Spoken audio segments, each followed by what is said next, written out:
But we're going to teach you all about deep dropping, or what I've learned for the last 20 years of doing it out here.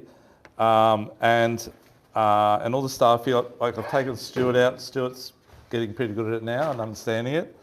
And the rest of the staff here, the young guys like my son Liam and Jack that work here, they've been out with me 20 or 30 times, maybe deep dropping now. And a couple of the other young boys that work here have been out as well with me. So most of the guys here can help you out when I'm not here to help you out what to do. But tonight you'll learn all anyhow, so that's all good. Wally! Yeah, I'm here. Yay! He's just not wearing the striped shirt and the hat, but have a seat, Wally. Okay, where am I sitting? The bad boys sit at the front, mate, I think. I know you sit on 5. All good. Okay, so tonight I'm going to teach you all about it. So we're going to start in close, pearly fishing, and then we're going to go out to around 350 metres to around sort of 200 to 350, which is flame snapper, kingies, bar cod, and all that sort of stuff. You get the snapper, kingies, all the normal stuff you get in close, big fish, and all that sort of stuff. And then we're going to go a bit deeper, and we're going to be dropping for blue-eye, bass groper, bar cod, gemfish, and that sort of stuff as well. Yeah, alphons and stuff like that. So that's going to be the end of the night. But before we even do any of that, we're going to talk about how to rig up, and then the scenario of going out, and where we're going to go to, and then how we do it. That's how I'm going to do it tonight. So the first thing I'll do is talk about the gear and how you should make up your own rigs. That's what I'm going to get at. You all got a rig. I think you got one rig in your thing there. And we'll talk about go to woe, how to make it. And you've all got UV line in there. So UV is like the latest, greatest thing for deep dropping. And we didn't know we've been using it for years, 2 years actually. We've been using UV on our deep drop rigs, so didn't know it was UV.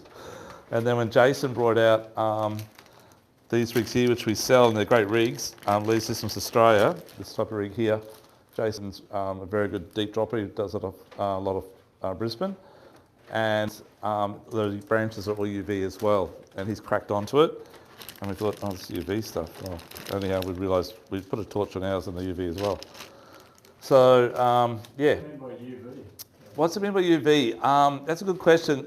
When the light, there's still a light column all the way down, obviously, but it does get dark down the bottom. But the fish, I don't know if it's like when we're driving past down a street that's all, when we're hungry and it's a street that's all dark and we see a neon sign that says food and we pull over and eat. I don't know if it's the same scenario for the fish, but something in that category. It turns them on apparently, yeah. And it is true. Like, seriously, we've done this exercise now. We fished with non-UV, which is, some of these rigs here are non-UV. This one here is non-UV, I'm quite sure. You still catch fish on, don't get me wrong. And then fish with the UV rig, and the UV rig definitely outfishes the non-UV. As in sinkers, which I'll talk about a bit later, steel versus lead, similar scenario, okay? But we'll start off here. So you've got 200 pound and 150 pound UV in your bags, and there's 20 metres on each, so you should get at least 4 rigs out of each one, maybe 5, and we sell it in 130 as well. We sell the same things in spools as well, 20 metre spools. And then we've got the gear that you need to attach to that. So you need crimping pliers. I don't know how many guys have got this basic set of crimping pliers. You can't use the ones with teeth in it. It's going to be the ones with the holes in it, okay? That's just a basic set, which I'll pass around. Thank you. You need that. You obviously need crimps to suit the size of the line that you got.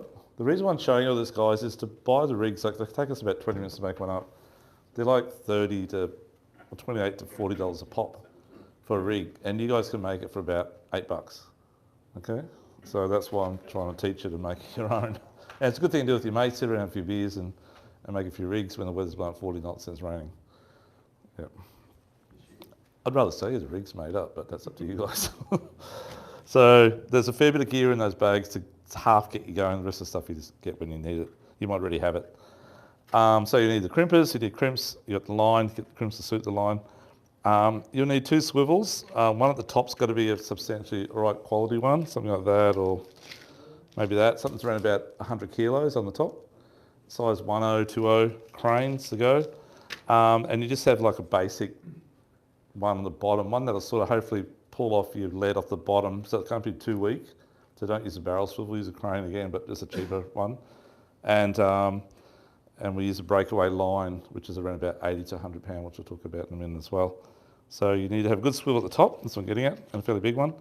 And then when it comes down the line to the first connection, which you'll see on your rigs there, we use like two types of swivel. We use a swivel that's a swivel on a swivel, so it's a three-way, but one swivel hangs off the other swivel. We rig ours with the swinging swivel on the top. So I'll pass one of these around so you get the gist of it. It's quite easy to do. Everything's crimped. You can tie the one, probably the 150 you could even tie it, but when you tie it with a uni knot or whatever, it tends to be a little bit kinked, so it doesn't fit perfectly straight, and you don't want any twists in your lines when you're in that sort of depth. So if you crimp it, it eradicates a lot of that twisting. So the top one spins around that one, and the top one there's the one that's attached to the next line up. So it's quite hard for it to pull down over that centerpiece. It won't pull down.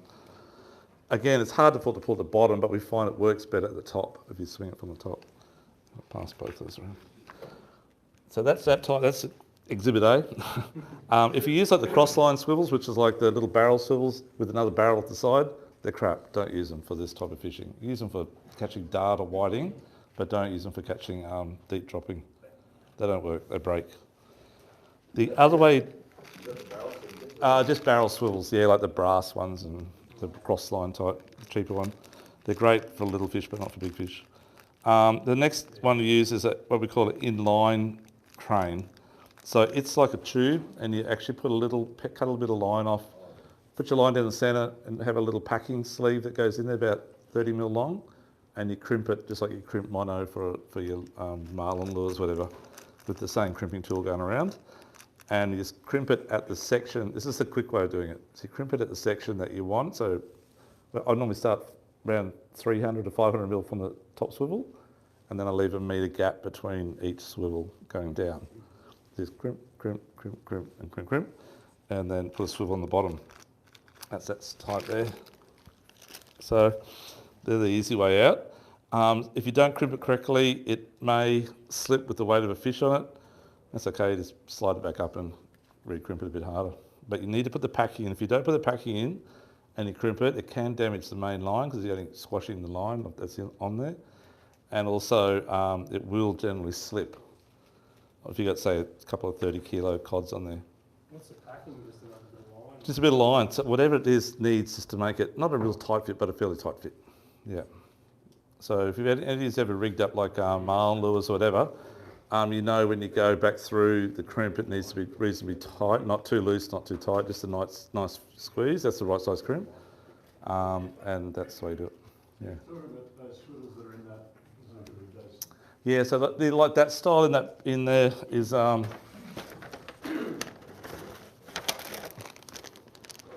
yeah, so they're the three-way ones that are coming around. The first ones I'm talking about. Yep, definitely. And same deal. He's got his rigged up on with the swivel on the top. Yeah. But the second one I'm talking about is the crimp-on crane one, right? Which inline swivel, which is coming around.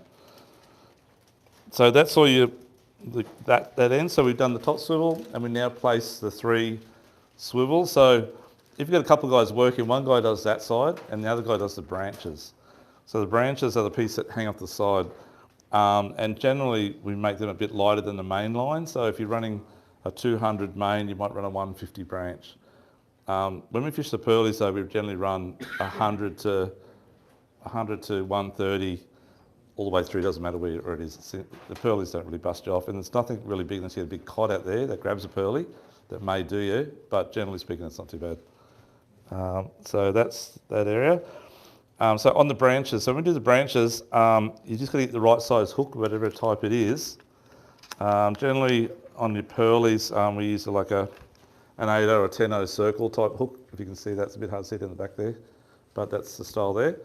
And what you do is you crimp the hook onto that piece. We use 500 mil branches, so on everything, whether it be pearlies or whether it be catching massive bass groper, okay?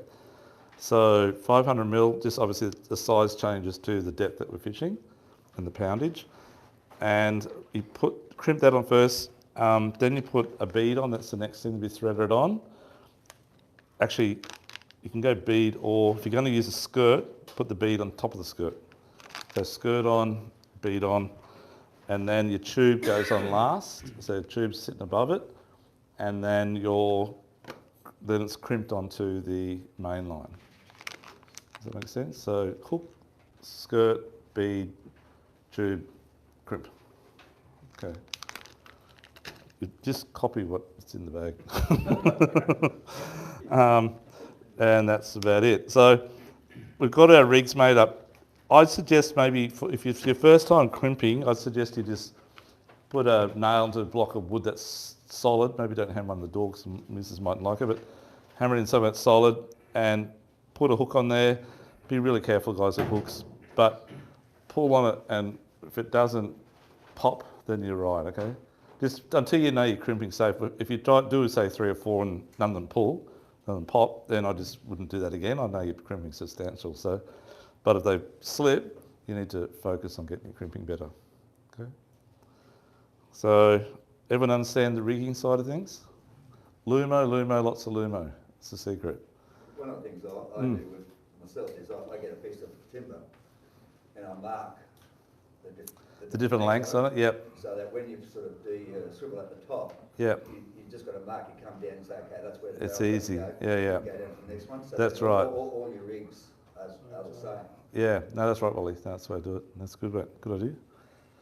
I sort of just measure mine out the size of the fish. Little ones at the top, big one down the bottom. So I'll make it a bit longer at the bottom. I haven't caught one yet, but it's going to be big. There's going to be big. And it'll look, I'll just show you this one, how I'll unravel this. This is a pearly rig that we do, which we sell lots of, and this is that UV stuff. I didn't know it was UV. Just unravel it here.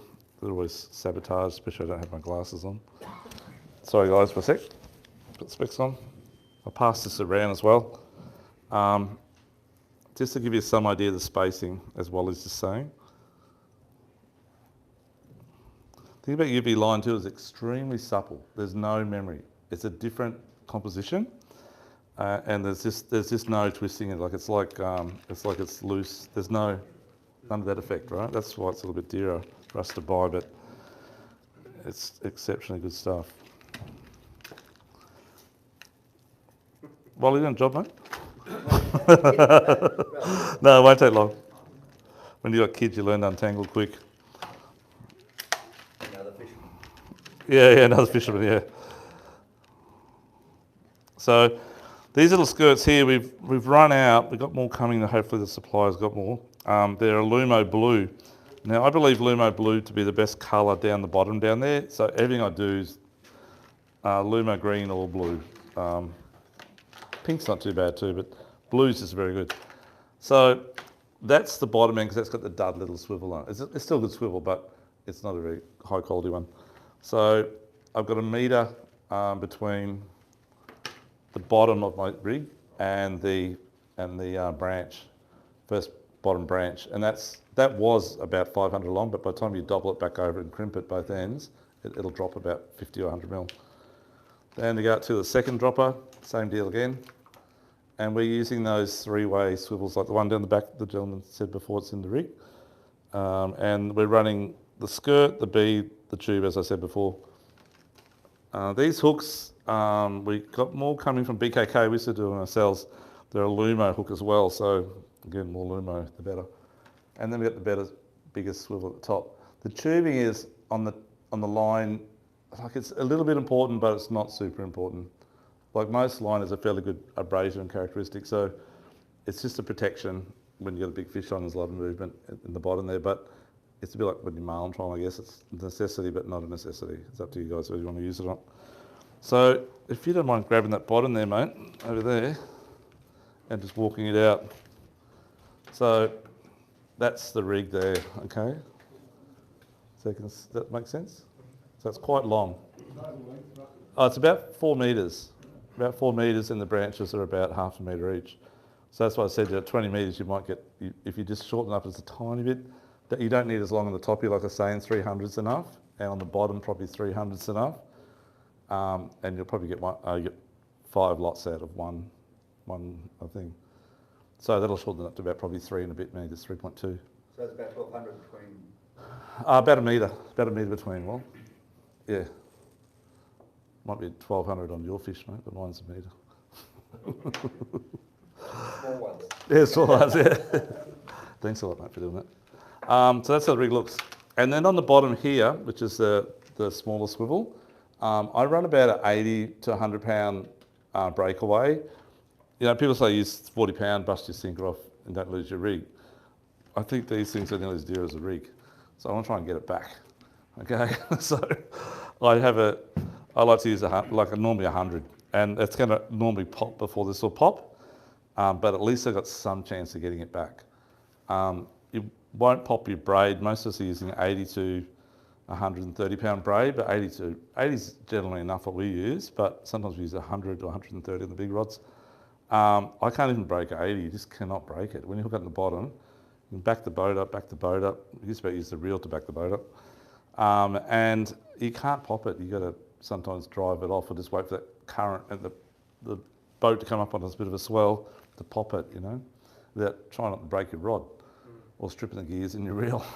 The other thing you do is hook it in the bollard, but unfortunately it breaks at the bollard most times when you do that. But sometimes you just cannot break it. Use gloves, you get a wrap on it, you still can't break it. It's amazingly strong, bro. Yeah, there is a little tool we sell that you wrap around, but you've got to be able to hang on to that tool. It's quite hard on your fingers to try and pop it again and break it. But anyhow, that's all that stuff there. So any questions on the rigs, guys? You got that all cleared up? Good? Cool. Okay. Now the next part is you can buy rigs made up. So that's where I'd start at. Would be probably, that's a big 15-0, but they do little 13-0s and 12-0s. And we sell lots of these, and I know they work because I use them and so do a lot of our customers. They're around about $28 rigged up for the whole thing. So they're not a bad thing, $40 retail. And they've got fancy stuff on here actually. They run a little bit different system, and these ones run snap swivels instead of normal swivels. I wouldn't do that. I'd run normal swivel, but they're ball bearing as well. So they're a bit flashy in some areas. They do a 15-0, so the smaller 13-0 is what we'd use on, bit big for pearlies, but definitely good for flame snapper and that. 15s, and that's on 400 pound leaders versus 150. So that one's used for like blue eye and stuff like that. Okay. The spacings on those would be very similar, I dare say. And then we've got, as I was saying before, Jason's ones, which are really good. They come with a blue light as well, which we also sell separately, somewhere over here. So that'll actually make your UV stand out. It's like a UV light. So it enhances it down at the bottom. And they all come with that. And they do from 12-0 to 14 or 15-0. They carry a whole lot downstairs. They also do a 6-hook rig. Unless you're using like a Beastmaster or a Mega Twin or a Mia, I wouldn't use 6 hooks. 3 hooks is generally enough. If you get 3 30-kilo fish on, which we've done before, and bigger, it's a bit of strain on the reel. So, and the thing of deep water fishing is when they're on. So you can easily hook up 3 30 or 40-kilo fish. Has anyone done that here yet at all? Someone must have done it. Yeah, you told me you've done that. That's right. Yeah, so my best one was about a 70-something kilo bass groper, about a 38-kilo blue eye, which is a very big blue eye, and I think about a 30-kilo bar cod in the one drop. Yeah, I think I had it was around about 300 pound of fish in one drop, and that was on that reel, which is a big reel, and it struggled a bit, but it got it. So that's, I'll show the rod and reels later. I'll come to that a little bit later. So they're the rigs. You can buy pre-made, okay? And and also this style here. We sell lots of these too. They do 2-hook rigs, 3-hook rigs, and they work well too. They're good. Which I think you got in your bag. Then we go to the lights at the top end. So lights, there's an array of lights. We have like 10 different lights down there. different colours, some strobe, some are fixed lights, some are blue, green, white, some are multi-disco colour. If you want to have a few drinks at night and turn the lights on. That'll be party mode. But they're all activated by water and sweat, or sweat on your fingers. But as soon as I touch it, it'll start strobing away. If we turn the lights out, it's very, very bright, okay? That's a blue light again. Good for putting in the back of the car, police coming, whatever. They're good. And now they work really well. They sit on your top clip. So the only thing I haven't got here is snap swivel. Also, snap swivel. So on the end of my rod, I use a wind-on leader, okay? You guys can use whatever you want to use, but I use a wind-on leader. And my wind-on leader on my lighter one's about around 150, or 100 to 200, but 150 I like, which is like rock and horse crap at the moment to buy. We can't get any at the moment. They're due in next week, hopefully. And on the big one I'm using, I think it's 300 or 400 pound on the big one. Okay, so the wind-on leader is like 6 meters long, and I have a snap on the end. I clip the snap through that little hole there, and it goes on first, and then I clip on my rig, and then at the bottom end, I have my breakaway, which I said is about 80 to 100 pound line, and I run about 2 meters of it, at least 2 meters. So when I gaff the last fish, it's in the boat and the sinker's not playing on the side of the boat, it's still down in the water. And I reach over and pull the sinker up. When you're using electric reels, I suggest maybe using some sort of glove, because to grab the line's a lot easier with a glove. And that sinker's quite heavy, especially if you're using a 4 kilo one like that, or 5 kilo, whatever that size is. They're quite heavy, and if you just got 80 or 100 pound line, you can cut your hands sometimes. The boat sort of lunges a bit. So gloves are a lot easier. Grab it out and pull it out of the water. And sinker size we'll talk about as we talk about the GPS marks, which size works best. Sinkers, so lead versus steel. Does anyone use steel sinkers out there? How many guys have deep dropped out there before? Okay, and the rest of you, how many haven't? Just show of hands. Okay, you guys are about to. Good. Okay, I've caught lots of fish on steel sinkers, okay? I'm talking like Rio, talking anything you want to put your hands onto. But if you're fishing next to guys lead sinkers, it's like the UV line. You get a lot more fish on the lead sinker. Like, I mean, a lot more bites. The bottom, obviously, where you're fishing is generally very rocky, and a little bit of mud sometimes though, but I think there's a lot of cling, and it's the fish run away from your line and go over to your mates. It's got the lead that's just bouncing a hollow sound, like very quiet. And I know it sounds stupid, but it's true. Again, we've done the test on that too. Difference in price between us buying a steel sinker and a lead sinker is they're probably about 50% or 40% dearer. Between Rio and that's 100% dearer. But if you got Rio and you want to do it that way, my suggestion is to either duct tape it up, if you don't mind, and run duct tape around the Rio, or some guys even go to the problem of heat shrinking over the top of it. And buy heat shrinking sleeves and then just heat it up and put it at the top, and then I'll stop all the clanging. But you need to do something. You can't just use steel sinker. Okay. All the stuff's 30% off, but it's still expensive. But lead's expensive too, as you know. Any questions on the sinkers at all? Okay, one thing golden rule is it's about 1 kilo, 100 metres maximum size, okay? So if you're in 200 metres, 2 kilos should be the most you'll ever have to use. 100 metres, 1 kilo, which you're probably never going to use really. 300 metres, 3 kilo, 400 metres, 4 kilo, 500 metres, 5 kilo. That's the maximum, but my go-to when I'm fishing in like, say, 120 metres for pearlies, I try and use around 20 ounce or 24 ounce, which is 1.5 pounds, 1.25 pounds.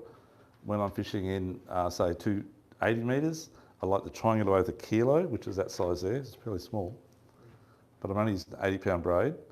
But I'll use up to 2 kilo, which is that size there. Okay. When I'm fishing, say then in 450 or 500 metres, I'll try and get away with 2 kilo, but I will fish up to 4 kilos, as I said earlier. There's that big one there. Okay. Some reels have a brake function on the way down, sort of like a brake function. So when you drop it down, obviously the speed of that thing hanging off your line, it's quite fast, and you can just imagine the overrun would be immense. On some reels they don't have it, some reels they do. So I think the Beastmaster does have it, but the Forcemaster, I'm not quite sure if it does. The Tentaclums don't have it. I think the Mega Twin does. I know the Mias do as well, they have a thing. But what a lot of guys do is they just back their drag back and then drop it. And I don't know how good that is, it washes in longevity, but it might be all right. But that's what they do, and you can preset the thing, which is not a bad idea. Okay. But if you, so guys that have done it before and you put 4 kilos on or 3 kilos on, you know sometimes it just goes and gets wrapped around behind or onto the level wind at the top, the feeder, and that becomes a problem. You've got to try and hold the weight of the sinker to take it back off, which is quite hard to do. So it's all a learning curve, guys. Yeah. So that's your sinker size. And then rig holders, you can use that type of thing there for putting rigs on. But my suggestion would be to buy one of the leader wallets that you use for your soft plastics, and they've got little pouches in there, and have them. That's what I use, and have them in there, and have them done up with a couple of little zip ties or just those little things I was using before, the little twisty stuff, and have 2 rigs in per pouch, so you have 20 rigs in your pouch, or just 10. There's generally 10 sleeves in a pouch. That's the best and most easiest way to keep it. Okay, because you've got hooks everywhere. Hooks, I didn't talk about hook size before, but just again, golden rule with hooks is we had a learning curve. So I'll tell a story again, you've probably heard it maybe, but we didn't know, I knew where the flame snapper were out here. I found them about 8 years ago. My mate told me about 10 or 12 years ago that they were out here, but he used to travel north all the time to do the marlin season in the boat he drives, a big Viking, and I caught lots of flame snapper and ruby snapper up off Cairns and in his Vale River, and every time he come back he'd show me the pictures that they caught, and then one day he showed me some pictures of flamies, and I said, yes, you guys get them up north, we don't get them down here. He goes, oh bullshit, they're from out the front here. I'm going, yeah, right, whatever. And I didn't believe you get them off the Gold Coast too. No one knew about them off the Gold Coast. And then he gave me a rough mark, he didn't give me the exact mark, but he didn't say 10 kilometres or where they were, maybe a bit further, 10 miles probably back in those days. And we went looking around, and we could never find them. But we were fishing that size hook, like 15-0s, you know, for blue eye and bass groper and bar cod and stuff like that. And we were catching lots of bar cod and stuff. And we're in the right depth, that 280 metres is the magic mark for flame snapper. And flame snapper's like the holy grail out here, right? And I've now realised they're everywhere out here. Not everywhere, but in most areas. And it wasn't until one time we'd been fishing for pearlies in about 130 metres, and I still had the rig on my line, and we went out. This happened 2 ways actually. First on the pearly rig, we went out on this one area we had never tried, and I dropped the line down, and my rod hooked up, and they were good fish, and then they popped, went like that, hooked up again, popped again. I thought, what the hell? And we're only using, I think, 80 or 100 pound on that pearly rig. Now we use 100 or 130, a bit heavier. And so I put a bigger rig on to drop down again to see what they were, and they were bar cod, and they were all 30 kilos, like 3 at a time. They were just untouched area. And I didn't know what they were. Obviously didn't know they were bar cod there, didn't know they were flame snapper there, but we didn't get a flame snapper on those first lot of hooks because the bar cod beat them to the hook, if that makes sense. So then maybe after about 3 years or 4 years of fishing that same spot, which we still fish today, and I had another pearly rig on 3 or 4 years later, did the same thing, and I dropped down, and I didn't actually get the big fish. It loaded up not too bad. I thought, this is good. I'll check it out, and pushed it up, come up, and it was a big flame snapper on the little hook, because I had my pearly hooks. So for those 3 or 4 years we've been fishing with 15-0 hooks, we realised the flamies are always there. They're always there. We just weren't fishing right for them. So you have to fish little hooks. That's what I'm getting at. So my suggestion is 10-0s. That one, you got some of those, and that's as big as I use now. Okay, but they work really good. They're light gauge. They'll still catch 30 kilo bar cod. They don't bend. They should give it heaps of curry on your reel. But they definitely catch flame snappers. So stick with 10-0. From the reason why the big hooks don't. They've got small mouths. So they're just never worked. So at the same show on the Sounders, still there too today. We still get flame snapper there today, obviously. In those, and now we've found lots in the area around there, 10 k's that way, 5 k's that way, and 5 k's that way. They're all through there. Do they just not bite, or they just strip the baits off? They strip the baits, I think, and don't bite. Yeah, don't bite. Well, they bite, but they don't hook up. Sorry. Yeah. Last time I went in, Yeah. I lost heaps and heaps of bait. Yeah. How big a hooks were you using? Yeah, like 15. 15. Yeah. So downsize. So as I said, we just now use heavier line. So even we've got a couple of spots now. We've got flamies now up to 380 metres, and they're big. They're like a metre 25, metre 30, and 10 to 12 kilo. You know. So now we use 200 main and 150 branch when we go to that Pacific depth, because we know you're going to get bass, the odd bass groper, definitely bar cod, but we get flamies. So we fish on little hooks, which we still hook up well onto the cod.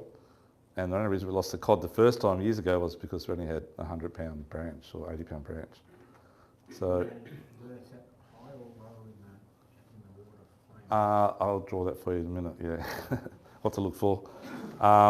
But yeah, so just downsize, but upsize your line if you're going to go deeper. That's what it boils down to. What's the size hook are you looking at? Around about 8.0 to 10.0. Yeah. Still catch a big cod on 10.0. But you're still using about 200? In the deeper water. The deeper water, yeah. 150 branch. Yeah, 150 branch, yeah. Which is still okay for flamies. Especially that stuff that's really limp and soft. Did I pass that rig around? I did, no. Oh, no, I didn't. Just watch out for these hooks. They're really sharp, guys, but have a feel of that. I want you to feel that line. We've actually got it in the bag anyhow, but it's a bit messy. But you feel that, you'll understand what I'm saying, how soft it is. Drag, can you put on these things? Won't bend, do you? Okay, yeah, that's right. So on up to 100-pound braid, you'd be lucky to bend it. You might bend it if you get stuck on the bottom though. But on a fish, probably the biggest bar cod in that sort of depth, about 35 kilos I caught in those hooks. No problems at all. Yeah, that's strong. That's strong. Yeah, but if you crank a drag up too tight and try to rip it up fast, and it has a big pull, it may bend. But we don't fish too heavy a drag because you pop the hooks out. Are there any questions on the rigs? That's all about rigs now. So we'll get rid of rigs and out the way. No questions? Okay, good. Minn, Yes. fished WA for a while. Yes. A lot of people over there went away from Minn, because Yep. they were going to attract the green eye shark. 100%. Yeah. We haven't come to that part yet. But, you know, we fish, some guys say green lights attract green eye sharks. Yeah. But that's not true. These are blue light, red light, they still jump on. The green eye sharks are more, if you're in the zone where they are, you've got to get out of that zone. It's as simple as that. Just move and go to the next reef, and hopefully they're not there, because you can't do anything. No, Lumo all gone. They'll still bite your lines. We tried everything, mate. I wish there was a way. So, is anyone here not caught a green eye shark yet? A few of you haven't. Okay, so they're very prolific. They're like the locusts of the sea bottom out there. Yeah, they bite anything. I reckon they're like piranhas. So if you fell in the water and went to the bottom, they'd just be like a pack of piranhas around you. And they're the most prolific shark in the world, more than any other shark. But they're not a shark, they're actually a fish, supposedly, because they've got bones. They've got two spikes, one behind the dorsal and one behind the second fin. And they bend around, they try to impale you in this area here of your arm. And I've been done a few times. And you've got to grab them by the gills and get that hook out fast. And if you're going to keep it, neck it, whatever, otherwise just throw it back in the water. Okay. And they in closer in that 250 metre mark, they're about probably that size and about that round. And out in about 350, 400 metres, they're about that size and about that round. And they're really good eating. So if you're Victorian or love flake, they are really, really good compared to any flake you've ever tasted. The meat's as white as white as white, and they're good. Don't know the ruling on bag limit on them. If they're classed as a shark, you're only allowed one. If they're not classed as a shark, in many countries they're classed as a dogfish. There is no bag limit. So where we stand there, I don't know. I didn't think the fisheries would know. Let us know if you can, guys. Yeah, so I don't know. it's a bit of a grey area, but they go from reef to reef and they decimate our reef. They're actually a pain in the ass. So I've opened them up and they've had cod chunks in them, and some chunks have got thick skin, some have got thin skin, which means they're different sized cod. So they're just coming in, just attacking the cod and eating the cod, which is painful. So my suggestion is just, stab them. Get rid of them. Yeah. Sorry? Yeah, they're good. They eat each other, and the cod get revenge and they eat the shark too. The shark's actually good bait for cod. So we cut strips. I do skin, because the skin, you can't get the hook, is incredibly good. If you put the skin through the eye of a circle hook, you've got to cut it off, right? Because they eat the flesh off, but they don't skin. It's very hard to get off. But yeah, they catch bar cod. One per person, 2 per boat. For green eye? Yeah, but they call them dogfish. Yeah, they call them dogfish, do they? Yeah, Yeah, they're okay. the shark thing. Is that Queensland, Wally? That's Queensland. So 1 per person, 2 per boat. Yeah. Oh, they're going to breed like flies then. Limit 150 maximum size. Yep. That's interdorsal length, about 60 centimetres. Okay. There you go, guys. Okay. So yeah, but they are good eating. So if you take your mate out for the first time, tell him they're really good eating. He gets the dogfish, you get the flame stomach. Yeah. Especially hope she's from Victoria. That's what I'm going to tell you about the gear, I think, before we go any further. That's about it. Yep. Okay, rods and reels. Okay. How many people here fish by hand in that depth? Or going to fish by hand that depth? You're on the deck winch, right? Yeah. So in that sort of depth, the LV deck winches, which are about to become extinct, are okay, but as Ian found out, you can't do it solo. It's too hard. You need to have 2 or 3 guys taking tag teams every 5 minutes, because you just run out of wind. Unless you have a few bundies and you're getting into it. But it's hard going, and it's a long way up, because they're turning only a metre a turn, I think it is, roughly speaking, which is slow. So 500 turns later, you get it up, but it's hard work. By hand jigging, different scenario, because you're doing slow pitch, and it's a lot more adrenaline and rewarding to get a fish on a jig in that depth. So it's a different scenario again. So you sort of find the stamina to do that. But electric's not the way to go.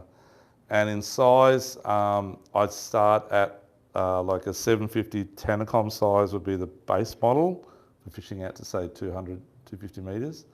If you've got a couple of cod or even one big cod, it'll probably nearly go quiet because it hasn't got the power to bring it up, right? The Shimano do a Plays 4000, which one of my mates uses out there. It holds 600 metres at 80 pound. We've been waiting 3 months for them. They're due in August, I think, into Australia. There's none available at the moment. But they're sub $1,000, and he pulls up cod on those quite easily, actually. I'm quite impressed. That would be the base model you'd start at fishing up to, say, 350 metres, okay? And then you jump up into the Tanacom Bull, which does have a bit more power. That's a diver, which we're still waiting on. Let's get my diver ordered in today. All the electrics are still on back order, still waiting, so I've got to wait. Then you go to, they're around about, I think, 1,300 and something, 1,400 bucks. Then you go to Shimano and the Force Master, which is the same size as the Beastmaster. And the Force Master is about 500 bucks cheaper than a Beastmaster, or 600 bucks cheaper. The difference is this is a Beastmaster, same size, same everything. This one has a brushless motor, so it never overheats and just rips them up, okay? But they are about 1,900, 1,940 something for the reel only. But they're good, they're really good. And they're probably the most popular reel we sell. Yeah, so it depends if you want to spend this 600 bucks. I've got a Force Master and a Beastmaster. I can't see any difference in the two. The only difference I can see is that, as I was saying before, this one has that braking system on the fall. But if you just back the drag up and drop it through the drag, Force Masters work fine. Or you just keep your eye on as it's going down with your thumb. Kilo and 2 kilos is no problem, it won't overrun. But when you put 3 and 4 on, it does, okay? Rod-wise, on this sort of size, we sell lots of different rods, but you want something that's got a little bit of flex in the tip, especially for pearlies, and you want to be able to see it bite, load up again, and when you've got 3 on, obviously you go up. If you've got a cod on, same deal. If you've got a cod on, it'll with the 2 kilo lead, it'll sit in probably about that angle. Do you guys see? Sorry. And then when a cod lines up, sometimes they load up and they go off like that because they swim up.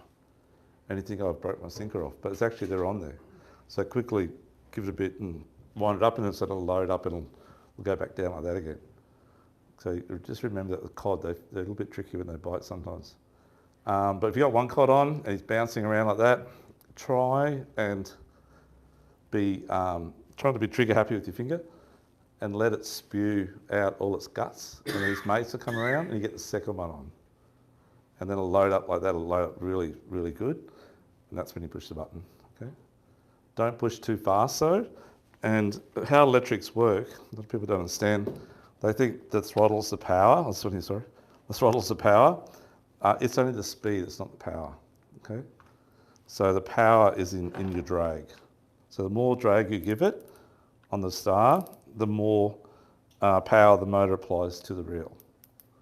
So if you were to back that off a fair bit and you had to say a little snapper on, it won't pull it up because even if you go fast, it doesn't want to give it any more power.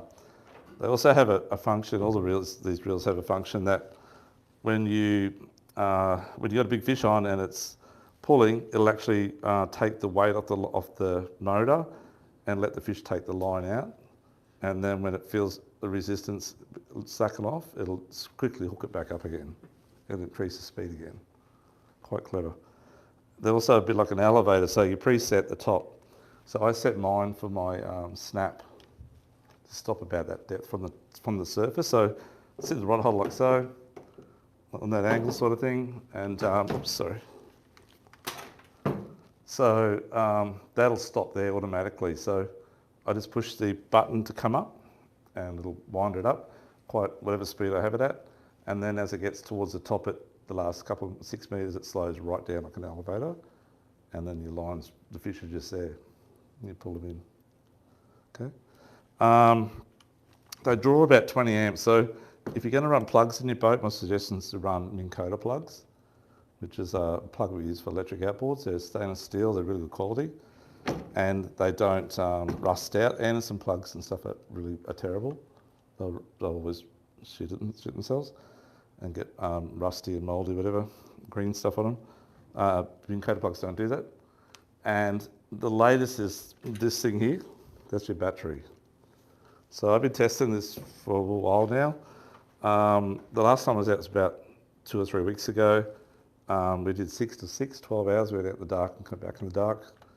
And I did about 20 drops for the day, and it was still the same as I used it when I started. Very, very good. So they're expensive. They're about, even to you guys, about $340, roughly speaking. But they're just extremely easy. There's a few functions that are really good with it. One is you can take it on any boat. You don't have to worry about your main permanent plug. 2 is they're charged at about 5 hours. They charge fully charged. And if you get tangled up, the bad thing always been with electric reels, if you get your lines crossed over, I don't know how they cross over, they do sometimes, you can't really unplug to wrap your lines around each other because you lose everything, right? They hold it for about a minute. They hold your memory for about a minute, but generally takes more than a minute to untangle. But this one, you just take the rod holder and wrap it around, you know. It's easy. Yeah. Is there any trick, because that happened to me on the weekend. Yep. If you're on the bottom, is there any trick to getting the line back in? Some do have a manual mode. The big ones do that. You've got to hold the button down the whole time though. These fellows here, they do have an override as well. They have a manual system on it. You got to go to menu and then go to manual. You'll find the manual button. And same with the Force Master, they have it as well. The dials are not. I've got 2 dials, the older Tanacoms. I don't use them much these days, but I'm not quite sure on those, but yeah, these ones do have it. Yeah. You can step back and have your drink or sandwich, whatever, what comes up. So it's like a lot of people say, oh, electric reel fishing, that's not real fishing. It is, it's really good fun. And you tend to be a bit trigger happy. Like I was saying before, you got to try to be trigger happy. But you're sitting there and you see the rod load up, you see it load up the fish on it, and you so want to push that auto button to come up. But you just got to wait and you get a lot of fish, you know. And it is pretty good. And you never know, out in the deep water, you never know you're going to catch. That's the beauty. Out here, you're going to get it's going to be a grinner, Sergeant Baker, or a snapper maybe. But out there, there's not much, except for green eyes, there's not much junk fish. Even the little like scorpion cods and stuff are fairly decent size and really nice to eat. Yeah. So, any questions on that at all? This straps to your rod. Yeah, we sell them. Yeah, they're very good. Except we nearly sold out already, I think. It's in the bag. It'll fit in the bag. They haven't made them for this big sucker though. So this is like the Mias, which unfortunately we sell these. Us and Peter at Flawless and the Australian agent are the main three guys that sell them in Australia. I've had this one since about 2008, I guess. It has caught so many fish and done so much work, and it still goes as good as the day I got it. It's just a bigger reel, but they're about 4K for the reel, so they're expensive, right? What I've learned is if you're going to chase blue eye and bass groper, they're great, okay, because they're just invincible. But if you're going to chase pearlies, flamies, bar cod up to 40, 50 kilos, you don't need it. That'll do the job as good, if not, even blue eye, that's fine. And 2 or 3 fish is all right.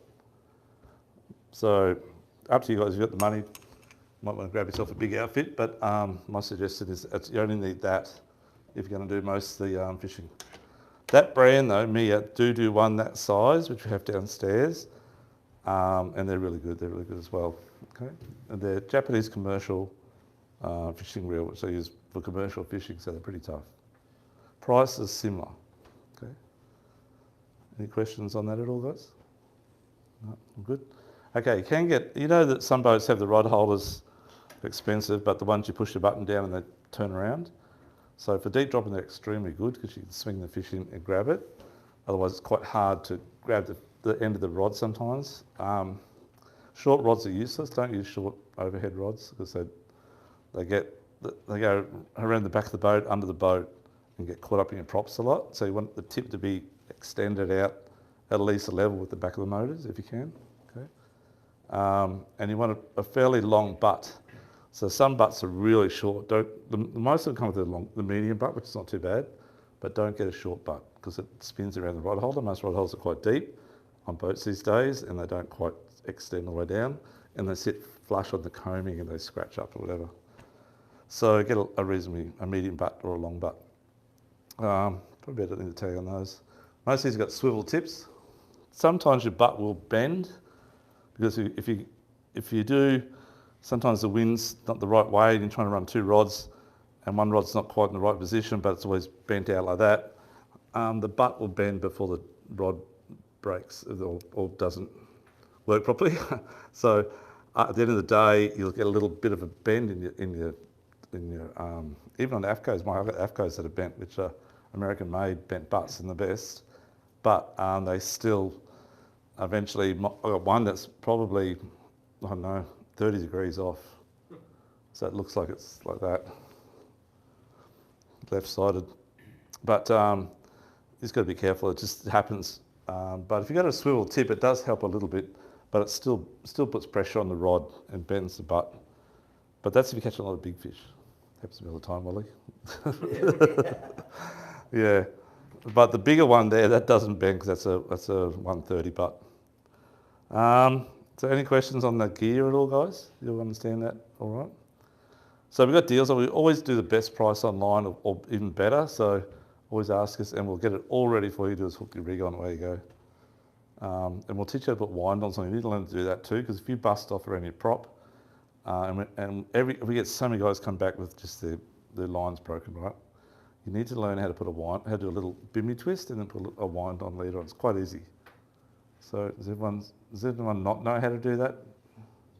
Don't be shy, but but I think most people probably don't. But we'll teach you how to do it. It's easy. Okay. And because when you're out there, in my bag, guys, I'll have, as I said, I have my 10 rigs or 20 rigs or whatever in my little bag.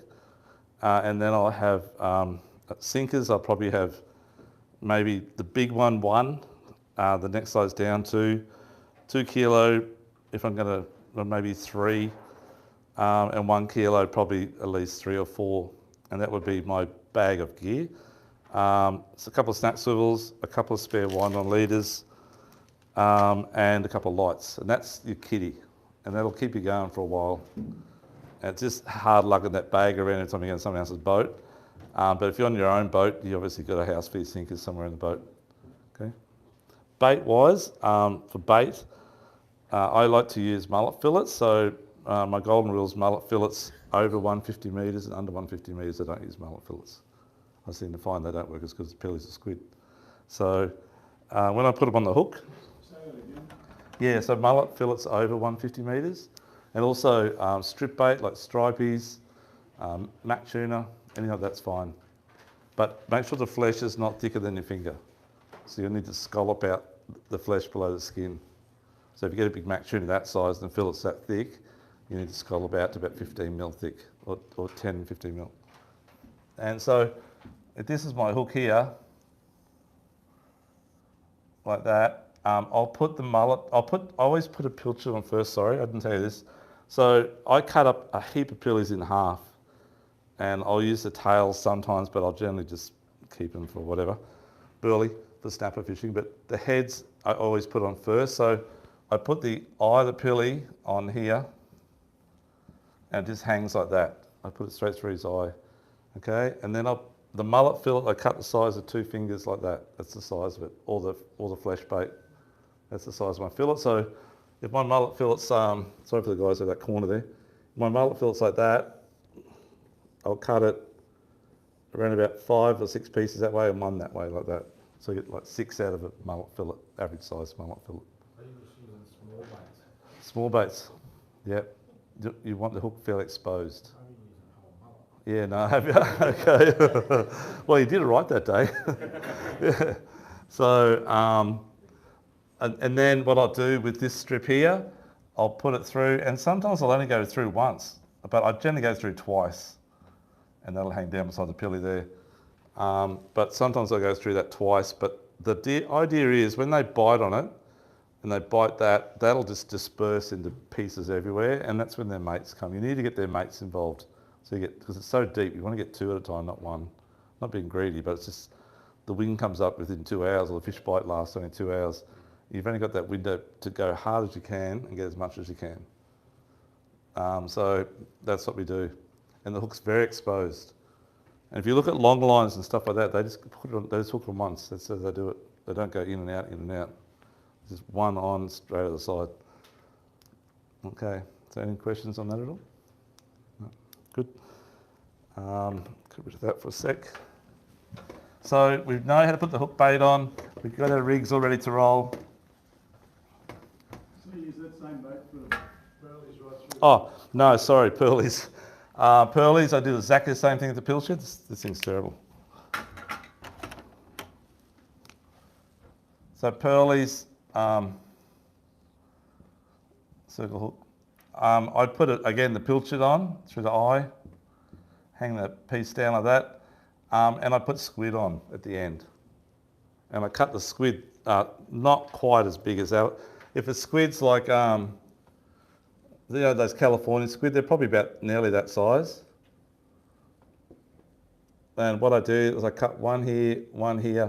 Actually, I cut that a bit long, sorry. There, and I use the head part and that is on the one hook. So that's 1 piece, 2 piece, 3 pieces on your California squid. It's the ones in the 2 kilo box. Does that make sense? So 3 pieces. So that piece there will just, I go through that twice though, guys. So it'll be sort of crunched up on the end here. But the hook's a lot smaller than that. It's not that big actually. So 8 O's or that 9 O, 10 O hook's a little bit bigger, but if you've got that size hook there, which is in your bag, and you put a pilly on there, it's pretty well full with a bit of squid on it too. But the pilly's the burley. Okay, you're spending like, I don't know, $200, $300, $400 of juice. Buy yourself a block of pillies extra for your burley. It's nothing, it's relative. And your fishing is enhanced like unbelievably different, you know, rather than just putting a bit of squid on or a pilchard. Yeah, they do. Yeah, in 400 they do. Liveys don't hold up too well though, but I think the eyes popped out of their head. But yeah, did you use a live mullet that day? Yeah. And how'd they go? I don't know. Did they come up They kicking? didn't come back up. They got squashed off the hook. No. So we've done a lot of livey fishing in deep water, and hey, the cod love it, the fish love it. The hard part is the speed they're going down. You really have got to tie them up on your hooks. They get pulled off on the way down, and it doesn't work too good. And then the second thing is they tend to get ripped off the hook easy. They don't hook up as good as say having a flesh bait on their flesh bait. They've got to pull it off and go hard. And as I said, you don't need big baits. Like the biggest bait I'd ever use might be double the size of my fingers, you know, that piece there maybe. But that would be the biggest bait I'd ever use out there. And they have to be on a 15-0 hook, like a big hook. So don't use too big of baits. I think that I'll eat anything. When you pull them up, and only because we've gutted so many fish over time, we've learned, sorry guys, we've learned that the fish, what they're feeding on, you know, and generally it's a lot of little crabs, little porcupine fish, wherever they are, and they're only tiny. They're only like this big, you know. I hardly ever see it. I'll see a big eel sort of thing inside, but generally they're not big fish. Yeah. Same for blue eye, yeah, exactly the same. Yeah, you know, sometimes they'll have like a live slimy or yakka in their gut. I don't know, the bait fish went down that deep, but I don't know where they got them from, but looks like slimy or yakka type thing. It could be something else, I don't know. A lot of squid though, a lot of squid. But the squid do track the green eye sharks, mate. Oh yeah, so the squid on your line, that's why I tend not to use that in the deeper water as well. I tend to use more pillies and mullet fillets. Squid seems to get them going. Okay. Broad bill? Yeah, okay. I haven't got one out here yet. I think we've hooked up maybe one really big one. Nearly on my mate's 130 chair rod with the same reel as that, big reel on it. Nearly snapped the rod. It was massive. That was off Tweed Canyons in about 600 metres. We'll catch a big blue eye that day as well, but this thing was just out of control. Another time I was fishing 280 metres up off Lookout Way, and sometimes I'll run, not that little rod, but more the bigger rod, but they catch them on those in the States all day long, every day. Big sorties on the Beastmasters and Forcemaster, but I usually sometimes run like I haven't got them here, but a rig. It's like a circle hook rig with a big squid on it, and it's all lumo on the tube. It's full on lumo. With a decent squid, I'll put a whole squid on. I'll run it off the top snap swivel. I'm using like 200 kilo snap swivel, so reasonably strong. And then my line's below that, okay? And you can actually get them. It's only that long, short, yeah. But the squids are rigged up on there. So it's probably that long as the squid, I guess. And but we'll fish it there 280 metres. Had that on, and the rod actually loaded like a sword. So it actually went. The bite, when you see them, they sort of pull it down, then they'll let it go. Like that's sort of the bite. Then they'll pull it up, and they'll pull it down. And I don't know if they suck on it, they're thrashing what they're doing. Let it go, and then it loaded up. And I went, holy crap, this has got to be a sword, you know? And my mate hooked the cod up at the same time, right? And our lines crossed. And my line just went loose. And I thought, you prick, you bastard. Sorry, you've chopped my line off. Your braids hit the braid and cut it off, right? So Liam, my son who works here, I said, Liam, just pull it up, mate. We've missed it. And it's like the first good, real close bite we've had for a swordie. So he's ripping it up, and we're in 280 metres, and about 120 metres, the rod was in the rod holder and just swung around to the front of the boat. I'm going, what the hell? and I look at the front of the boat, 120 metres out, and here's this big bill thrashing on the surface. We're like high-fiving, getting the flying gaff out. We're like, yeah, you know, we thought we'd finally done it, and we're a bit excited. And then it went back down again, and it fought hard again. Then it got it back up, didn't quite see it. Down again, only about probably down to 100 metres. Got it to within sight. We see the big silvery blue thing, and we're thinking, oh my gosh, this is it, guys. We had the door open, everything, the flying gaff ready to go. And then finally, it actually died. And we thought, oh, well, this is it. And the thing, the electric reel struggling to lift it up to the top. It's about 140 kilos or something like that, 120 kilo. And it was a bloody blue marlin. Oh, we're devoed. So it took the bottom bait in 280 metres on the bottom. Anyhow, because it was dead, we pulled it on board, and I wanted to do an autopsy, so I slit its gut open. And it had like a jobfish inside of it. It's been feeding on the bottom. It's had a little jobfish about that big. And it had I think it might have been a big squid or something similar to that. I can't remember what it was. Internal, yeah. So, no, something else, another fish. Anyhow, but yeah, it was a bloody blue marlin. Anyhow, that's the way it is. But the first time I've seen a blue marlin being caught on electric, so that was interesting. But it worked all right. Have you ever put soft plastics on? Yeah, we do. We do that too. So I've put them here. I've thread the line through them with the needle and have them sitting above the hook. I've tried many different things. I use Lumo ones as well, and I've tried them from little ones from Pearlies, which they smash it, to the real big ones we got downstairs. Does it enhance the fishing? I don't know, because I still catch fish there, so I don't know. Yeah, but first.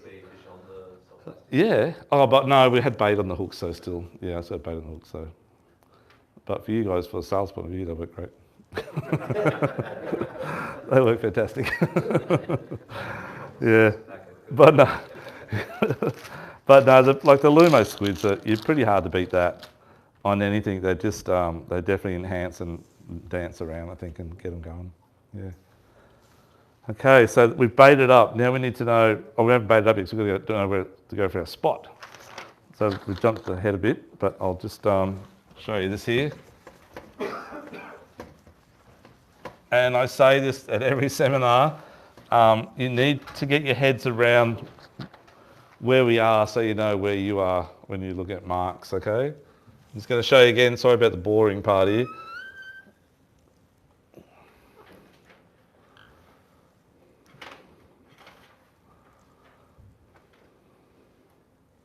Okay, so that's point lookout, okay, up here. And that's jumping pin. Sorry for the guys over that corner there. And that's the seaway. Burley heads. And that's tweed heads, okay. And we're in a big bay here, guys. That bay is about 22 k's deep probably, does that make sense? So anything from the south, if it's got a bit of east, then obviously we cop it a bit up, especially at the northern end here. But anything rolling from the south, we're protected here. We're in a bay. That's why we get a lot of marlin in the bay here and little blacks and whatever else. And the whales come in here because they're out of that southerly current going that way, and they get not much current here, so it's easy for them to come up along the coastline. So that the areas you need to remember up here, this is roughly speaking, that's about 27, 28, sorry. 2728 is the latitude for Point Lookout, roughly speaking. And jumping pin is south 2743. And the seaway is south 2756. And Burley Heads is south 2805. And Tweed Heads is south around 2810. So if you look at those marks there, the first lot under 150 metres, you can see the first two are like halfway up North Straddie. So they're up around, this area sort of here, this latitude here. Does that make sense? And then if we look at the fourth one down, 2803, we're about off Burley, just a bit north of Burley out here somewhere. And the last one, 2809, we're just north of Tweed Heads. and the last one 28, 27, 28. Oh, actually, that's actually should be at the top. That's actually getting right up off lookout area here. So you know where you are. So if someone's talking numbers, you can straight away say, oh, I know where you are. And you should learn that. And it's also good for safety. So if you ever go down, you roughly know where you are. Okay, so if your GPS, your power's gone out, you can say, okay, you're halfway down North Straddie, and they'll say, the first thing they'll ask you will be GPS mark, where you are. And if you've got no power, you can say, okay, I'm in 2743, roughly speaking, within a couple of miles. It's a good safety thing to learn. So that's the main reason why I learn it. Well, actually, I learned it for fishing, but to understand people's marks. But definitely, for safety, it's really important. And then the longitude, which is the 153 number, that's your longitude number, the number that goes down, the lines that go down that way. Again, it's all variant. So the 24 fathom reef, which is sort of, oh, these pens are terrible, down here, they're all on about 153, 30, 30 or 31. And the 36s are on like 153, 36 or 37. And the 50s are on about 153, 43 to 45. As you go further south, it sort of angles out a bit. But your the bottom out here sort of goes. I'm just going to get rid of that because you don't need that anymore. You've got to understand how the bottom looks too, guys. So the bottom out here, that's the coastline here. It's a very gradual drop for the first 40 kilometres, okay? So for the first 40 kilometres, which is out to about 50 fathoms, it's got a few little bumps on the way, 36s, 24s, and then out around 90, 80, 90 metres. Once you get to about 90, 94, then the angle changes, goes down a bit steeper, okay? Still gradual, but it goes down a lot steeper, so it's probably not quite that. The drop-off's quite a fair bit quicker. Then when you get out to about around 500 metres, 450, 500, it then changes like that. Does that make sense? So you've got all these 24, 36 fathoms at ridges, 50 fathoms got the drop-off ridge, and then you've got like 280 metres, there's always a ridge around 280, and then you've got little bumps and hills and mountains out around here before it drops off. And then you've got some big mountains that might come back up out here in about 1,000 or 1,100. Well, that's sort of how our coastline goes. So that's 40 kilometres from there to there, but it drops off really quick. So once you get to 50 fathoms, which is an hour's run in most boats, or an hour 20, hour 10, and 40 Ks, from there out to, say, from there out to 120 metres where you're catching pearl is only about 3K. It's very quick to go down 30 metres deeper, where out here it takes you forever to go 30 metres deeper. Okay, it takes 20 Ks actually, 3 Ks there. Then when you get out to around 280 metres, which is about like going from the 36s to the 50s, okay? So if you go just that little bit more, you're actually out of here in 20 minutes, half hour, you're out in the drop-off. So it's really close fishing in that area there, but people don't realise that. They get here and they get scared and they stop until you get comfortable with what you're doing. So has anyone not been out there yet at all? Yeah, okay, so that's 40 Ks out, right, to the 50 fathom reef. To there, it's about 55, so it's not much further. Has anyone fished down at Tweed Heads at all? Yeah. So Tweed Heads is even easier. So it's the same bottom like that. Actually, it's a bit closer, sorry. It's probably a bit more of a quicker incline, but 50 fathoms down there is only about 20K from Tweed Heads Bar out to the 50s. And then it drops quite quick, a bit quicker than out here. And there's a ledge in about 200 metres, which is only about another 6 or 8K out. And then from the 200 metres out to 400 or 500 where it really drops, it's only about 3K. So like maximum about 12k from 50s, you're in this shelf. So it's really close down there. And the thing is, from the seaway up to, that's Point Lookout up here, that's Tweed, and then you got Brunswick Heads down here. From the seaway up to where we fish off Point Lookout is the same distance as it is down to near Brunswick Heads, or south of Tweed. They're both about 60 to 70k run, north or south. But you're in a lot closer to the shoreline there compared to here. It's actually not that angle, it's actually about that angle. Where here's close, there's a bit of distance along the Stratty. So, but you need a New South Wales licence. The fishing down there is extremely good. So when you're fishing in like 220 metres for snapper and barries and kings, whatever, and you want to go out to fish for bar cod, it's 1 kilometre. It's very close. It drops off to 300 metres or 350. And then if you want to go to fish for blue eye, it's only another 1 kilometre. It's very close. So it's like dun dun dun. We're out, here you go. Even when you're out chasing flamies in 250 or whatever, or 280, it's another sort of 8 k's out to 400 metres. It's a fair bit of a run. But it's the same distance to go to. So if you understand all the numbers, it's all on there. Okay? Any questions on that at all? No? Okay, then I'm going to tell you how to do it.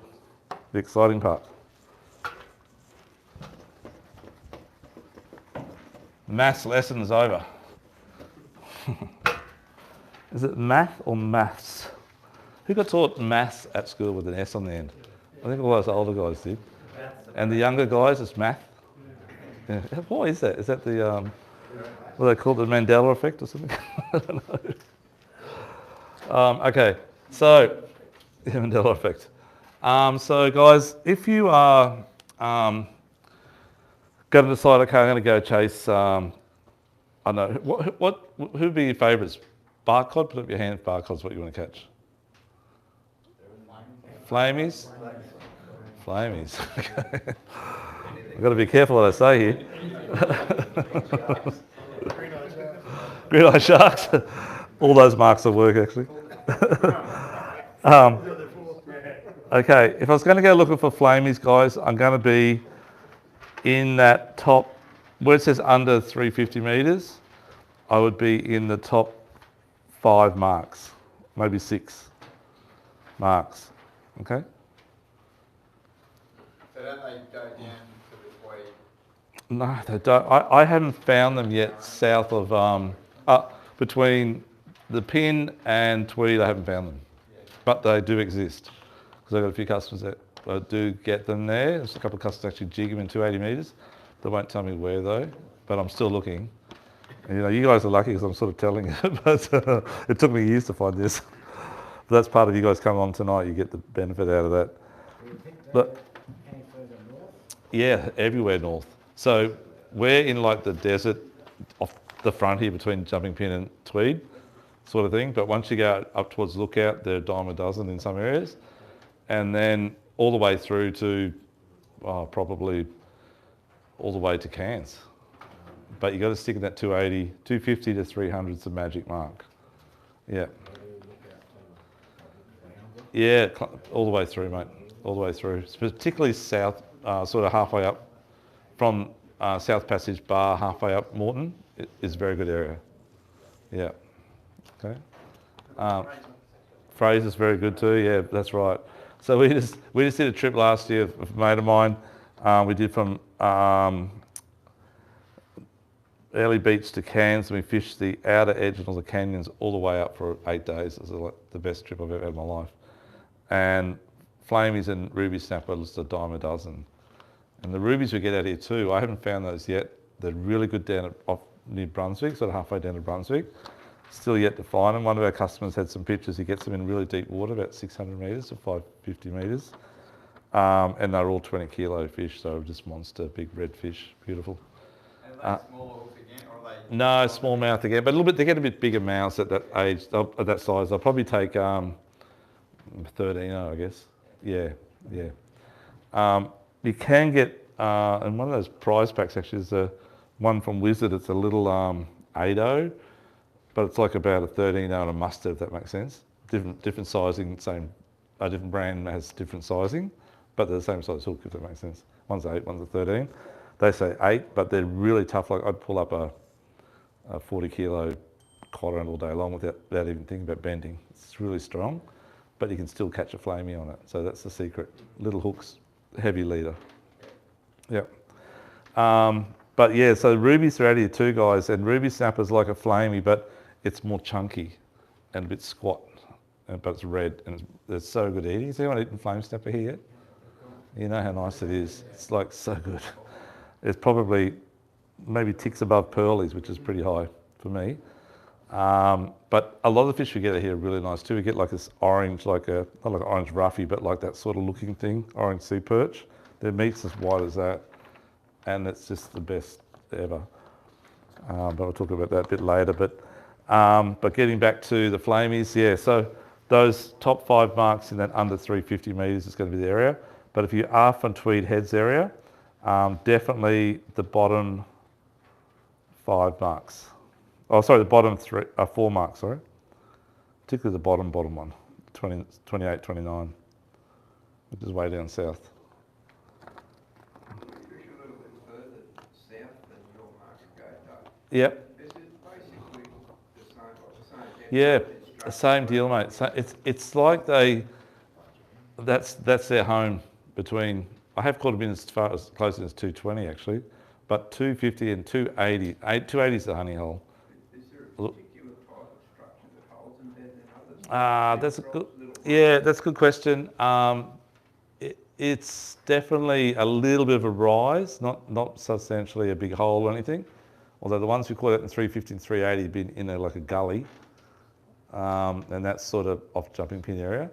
But the ones we get in that sort of 280 mark are just on little patches or a little tiny indentation. But it's how they look on the sound is what you need to learn, and they come up as like bait fish. Everything else out there doesn't, but they do. So, and I haven't got these very good pens here, guys. What's one here?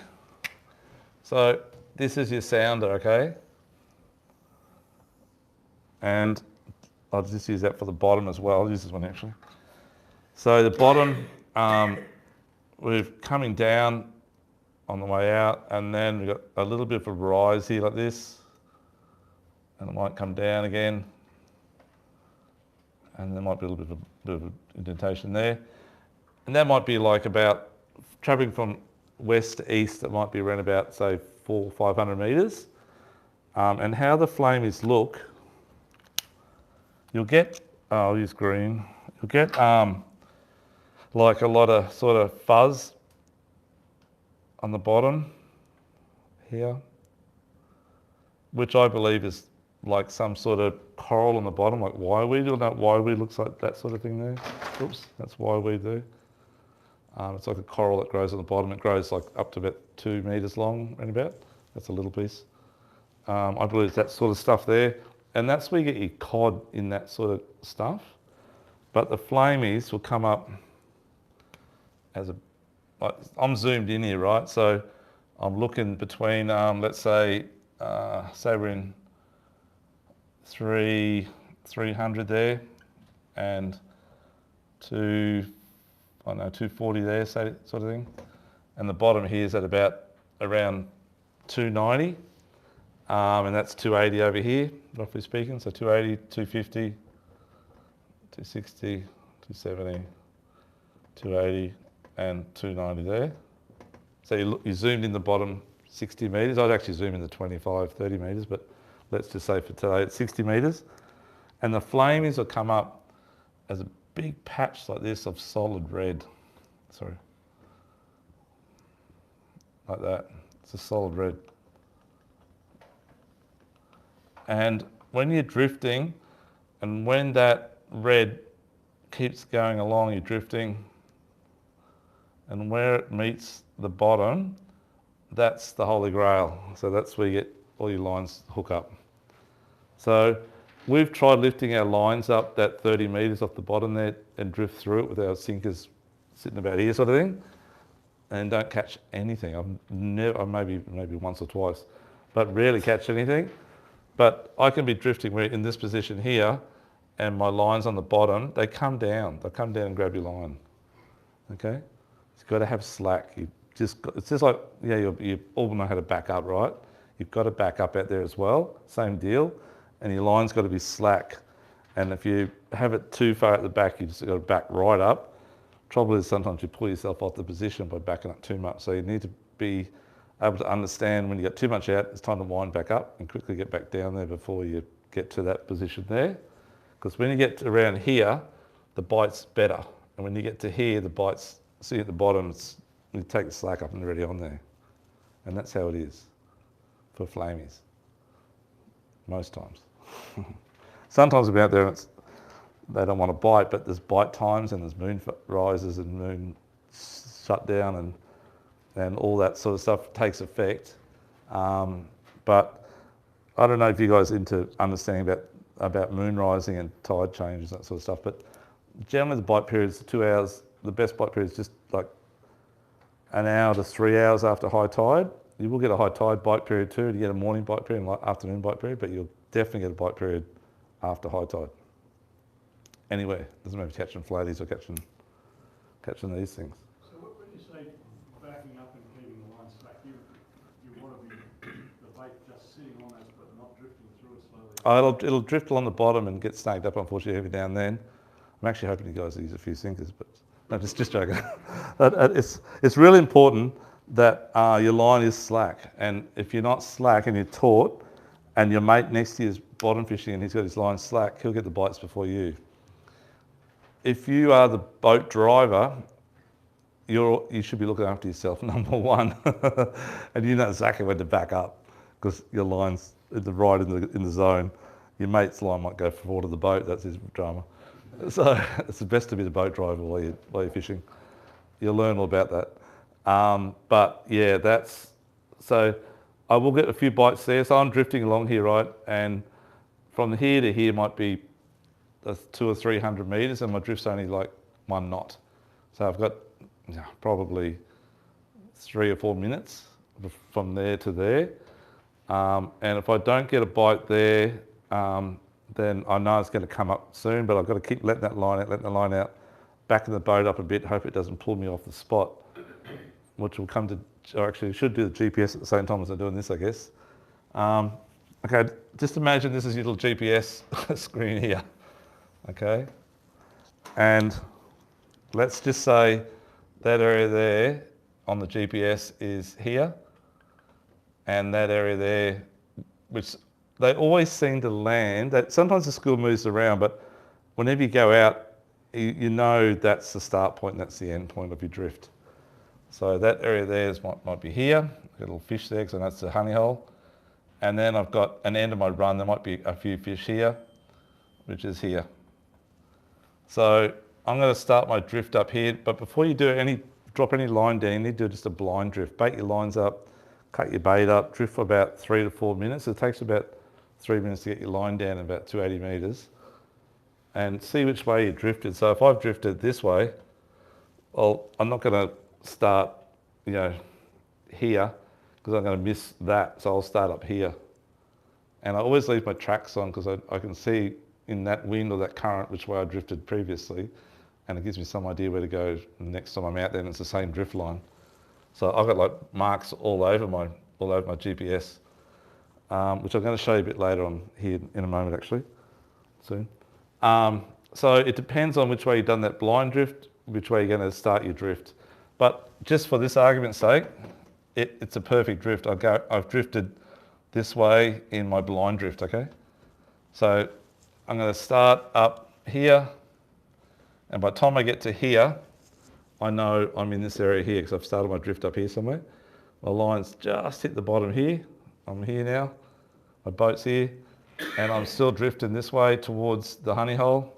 If I get a fish straight away, and it's a decent one, I'll pull straight up. If it's not a too bad a one, I'll probably keep drifting with it on there, hoping it doesn't fall off. Because I know when I get a bit close to this area, it's going to be a better fish, or more often I might get 2 on.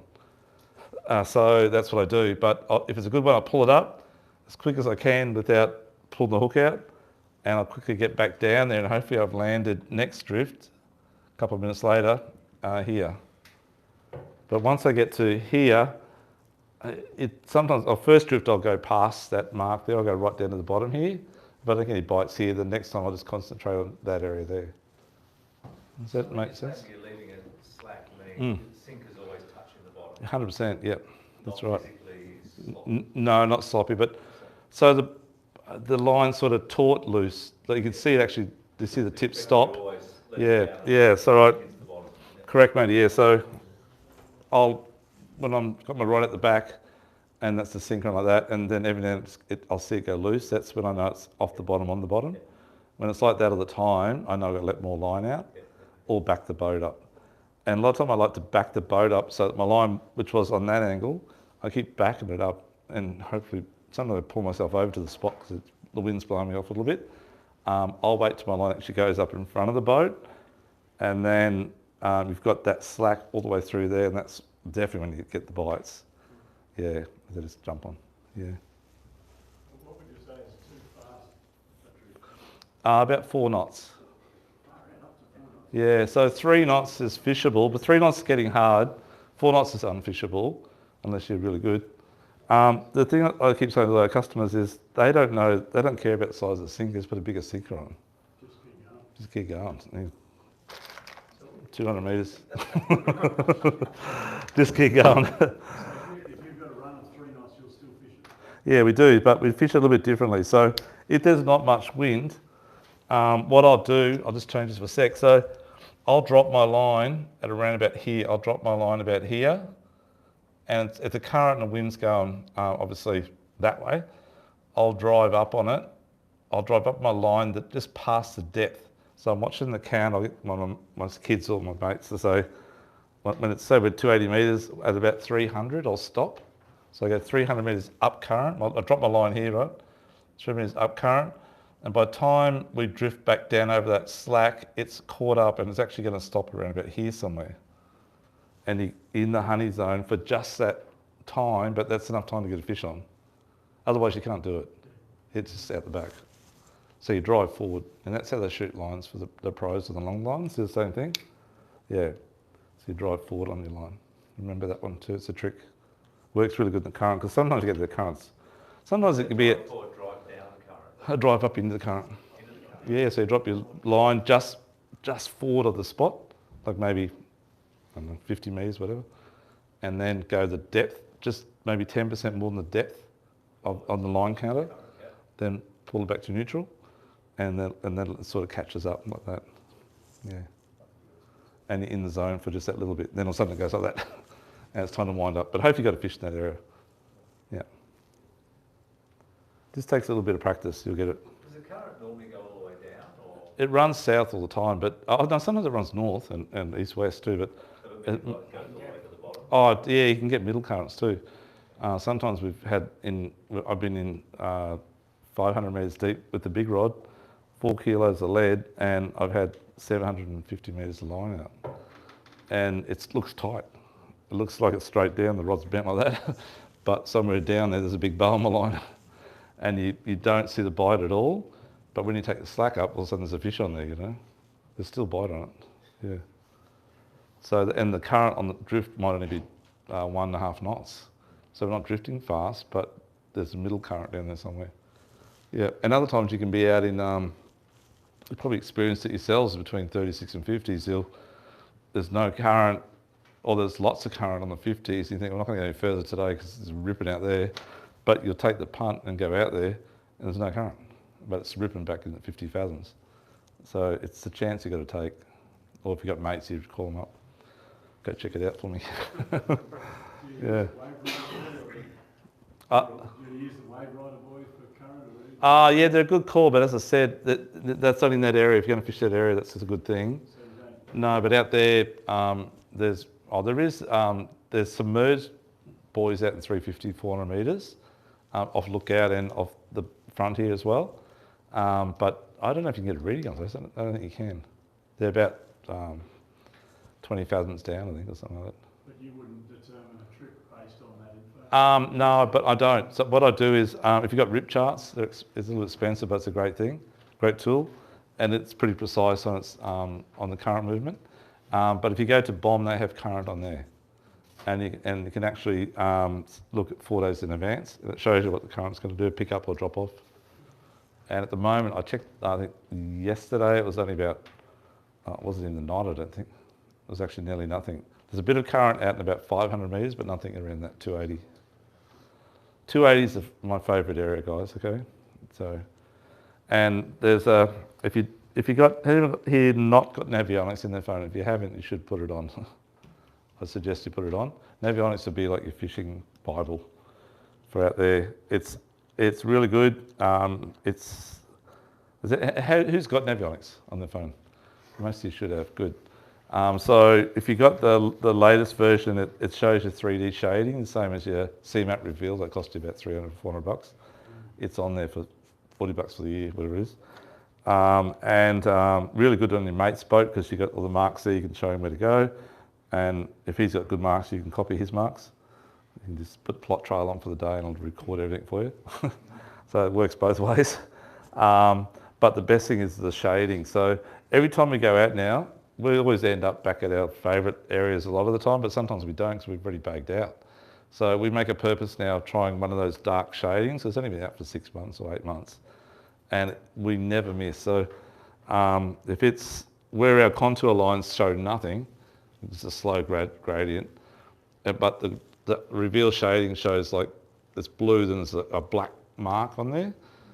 And we'll go out there and have a look. We've driven over it forever. And all of a sudden it'll go from like 280 down to 330 and come back up to 300. It's like a 100-foot deep canal, like a channel, you know. We're going, holy crap. Then we zoom in and there was fish everywhere. It was like, well, drop down and big flamies or cob, whatever, you know. And we've been driving that for years. We didn't know it existed because it doesn't show it on contour charts. So you need to have that reveal shading. And we've got so many new marks. That's what I'm saying. Well, I'll show you my phone when we go downstairs. I can't do it now. Or you might actually see on here. But you'll see how many marks there are in the flamey area. I've probably got, I don't know, maybe 50 marks that we catch flame sapper now. We thought they existed in one area when we finally found them, but we realised now they're everywhere. But not down this way. At the front, I wish they were. Not yet, we haven't found it yet. But what I was going to say before, if you got that Navionics app, you'll see inside what we call Jim's Mountain and Riviera Grounds, which you'll see here in a moment on the screen. There's like looks like a D9 dozer track goes up. It goes from about 2748, 2754, sorry. 2754, which is sort of out from Spot X, and it goes all the way up to north of Jumping Pin for about 20 k's. And it's actually a rough ridge. Like I lose so many sinkers on there, unfortunately, but there's cod it's like the cod highway and a few flamies as well. But further north you go, you get the flamies, okay? Don't know why they're not down here, but that's where they are. But you can go out there and get cod straight at the front, straight east, and catch big bar cod in 300 metres, 320. Okay, so how many people here have boats that are not 6 metres? Everyone's got 6 metres or access to 6 metres and above? My suggestion is 6 metres and above for the distance you're going, and fuel-wise, because they need to carry the fuel too. So I know fuel's expensive, get your mates to chip in, whatever. But yeah, it's most of the days, a big day for us is about 200 k's for the trip, if we go right up north and all around. But you can go out there and do about 120, 130 k's as a small day. To give you some idea in distance that you're going to do. Okay. Any questions on that at all, guys? Blue eye. So blue eyes are exactly the same scenario, but they're more. Rubber. Sorry. They are more on like a ledge, and you don't see them too much on the screen, Zane. But just imagine we're at Jimmy's now. This will actually come up like this. And I'll go down and go down and go down and go down. And that's about, forget that there. So that's, on this side here, it's around about, I think 470 or 470 metres or something like that, 480. And on the top here, you're looking at about 425 or something like that. And then down here, about 540. And I have caught them on top, but predominantly, I have caught them on the side here too. but I get most of mine in about 520, 480 to 520. Yeah, on the outside edge. Yep. And at Riviera grounds, which I'll show you on that one, I'm going to show you on blue eye where to catch them. Has anyone caught blue eye here before? You have caught them? Yeah, you've caught them, yeah. No one else? Johnny, you haven't caught blue eye, mate? No. No. Yeah. Okay. So blue eye they're like the jacks of the sea. They fight right to the top. Even though the eyes hang out of their head, they go all the way. They pull hard all the way. Cod will pop at about, if you fish it, especially over 400 metres, they get the bends, and they'll pop at about 80 metres from the surface. So as I said, the electric reels speed up themselves. So it'll be, then it'll get to about 80 or 100 metres, then it goes, and then then they're coming up. They blow, and they go like a submarine coming out of the water. And they'll be 80 metres back, and they're on the surface belly up. So that's how they do it. And if you get 2 cod on, or 3 cod, same deal. If you got, and often we catch 1 blue eye and 2 cod or a bass groper, like I said before, all together, the cod will pull the blue eye up to the top. Okay, yeah. And but the blue eye, their bites are a lot more aggressive and tough, but they fight hard and they pull hard, but you'll get them up. It just takes a little while. Don't ever pull too fast, and especially with pearlies in closer. So how many guys are going to mainly chase pearlies? A few of you, yeah. Put some big pearlies out here, guys, especially that 120 metre mark. You need to go, as I said, everyone stops at 85, 90 metres and they don't go any further. Just go on a couple of Ks, 3 Ks, look for that Y-weed, and just sounder between 90 and 120 metres. Just sound a zigzag to about 2K area, cross, back and forward. And you see any little tiny bump, little tiny bump on the side like that, on the ridge, on the drop-off, and then go back and then run north-south along it, and you'll see that it'll become fuzzy. That's the wireweed, and that's where your fish mark it. And every year we get pearlies around 70 centimetres out here, which are like 6 kilo pearlies, they're big ones. So you normally just fish the wireweed mark, not seeing fish on the sounder? Yeah, that's 100%. They're in the monk. Sometimes the pearlies show up differently. So if that was a little bump, say a little bump that I've got it zoomed in, so that might be 125 metres deep there, and that might be 120, so it's like a 5 metre rise, but sometimes it is, but generally it's only about 1 metre or 2 metres. But there'll be all the green fuzz of wireweed on there. Actually, I'll downsize that. So like that, and there'll be all the fuzz on here. And the pearlies, if they're schooled up, will just come up as dots like that. That's how they'll look. Well, it depends on the sounder, but most sounders. But sometimes you won't see that, and they're actually in here. You can't. It's very hard to see them, but you drop down and your rod just loads up, and they're pearlies. So if we don't see them, we'll still drop 100% because we know they're going to be in the weed. And the wireweed, you'll get your sinker sort of caught in it, but it does eventually pull out. You really get snapped off. As long as you've got 80 or 100 pound leader, it'll pull through the wireweed. Yeah. Is there a particular frequency that you use when they're sounding out there? Yes, good call. So every sound is different. To be honest with you, there's not many 600 watt sounders that'll work in 300 metres plus. You really need to go 1 kilowatt, unfortunately. That's part of the parcel. But I have to tell you, for 13 years, my sounder never worked. I just used contour lines. And I wish I had reveal shading back then. But we had contour lines, and that's all we used. Yeah. I saw a plane around mine out there. Yeah. I thought that about 130 was... Yeah, if you've got chirping, you can dial in. Anywhere between 80 and 130 is good. I don't know whether that was... 83, sorry. It actually reflected better at that, or whether that was just a nice... It's the right size cone, I think. Yeah, cone, a lot of power going down into that zone. If you're using a wide frequency type one, like a high-low wide, it doesn't work very good. You need high frequency. Low frequency is good. I think it's B275, I think it is. MR, transducer, 1 kilowatt. That works really good. Yeah, ready to go there. I used, I like I like Garmin, I like Simrad, and Fruno I find are very good, but they're very difficult to use, a little bit pricey. Oh, Garmin? Yeah, so, and could you get down to 400 with that? 340. Yeah. They'll pick the bottom up, but when you zoom in, they lose it, right? So, I've got fish at 325. okay, that's good, yeah. Yeah, so for flamies, you should be able to get away with it. Only that one frequency. Okay, yep. You just got to keep dialing in, mate, till you get the right one. Yep. Playing around, but we would, if I'm using like a 1 kilowatt transducer, I'll use high frequency out to about 200 meters. Then the beam's too wide, and then I'll switch to low frequency.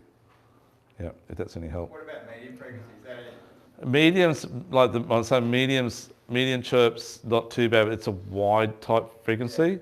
It's very hard in deep water. Yeah. So switch to low if you can, but I know a lot of them don't have low, they're high medium, right? Or wide. Wide view. You got low? Oh, yep. I've got a high wide. Yep. It's quite good, and that's on a Bruno, but I've got a Simmer and I haven't bought the wet box yet, but I was looking at a medium low to go on Okay. the side. Yep, okay. To run off the Simmer. Yeah, definitely. What size Simrad is it, mate? 12. And NS, yeah, 12. Yeah, perfect. As long as it's 1 kilowatt, you'll be fine. Yeah. Yep. So I had a Simrad, the 2003 in my Haynes with a 1 kilowatt over the back transom house brick style thing.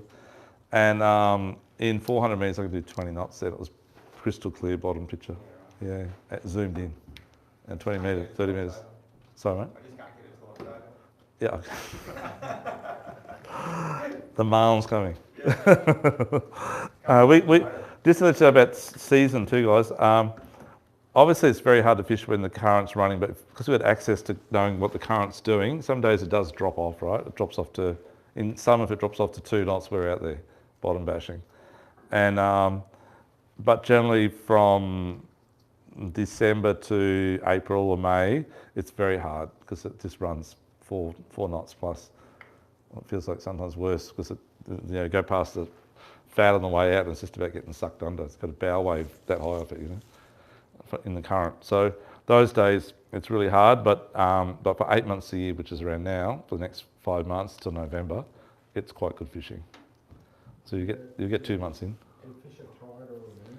Yeah, so I like the moon in the sky, and unfortunately when it's a dark moon you don't know it's in the sky, but it's always in the sky during the day. So that's really good fishing. So just remember that. And full moon,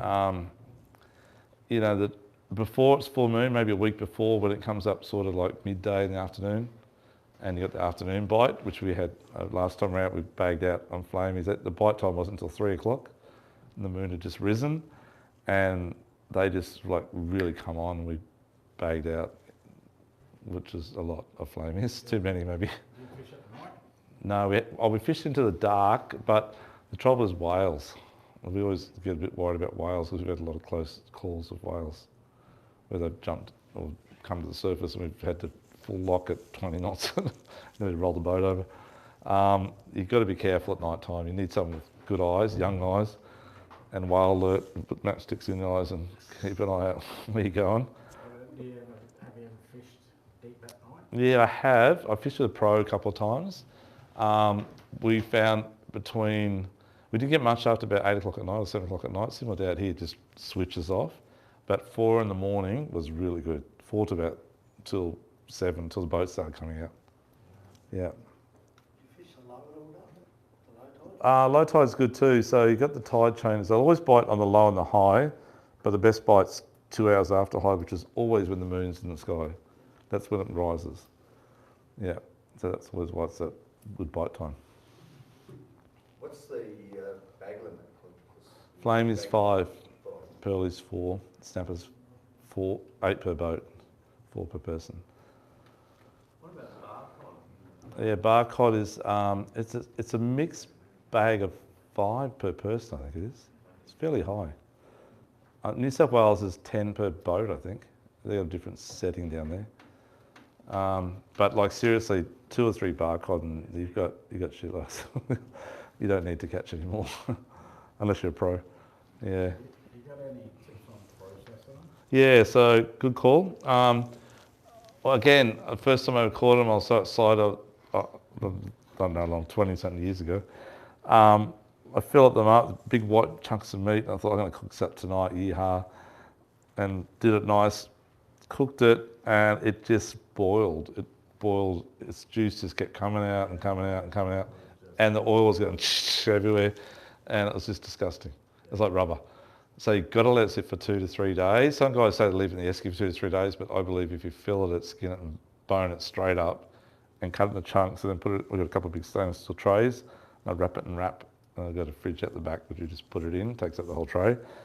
And 2 days later, it's just like sitting in that much fluid, and then take it off, towel dry.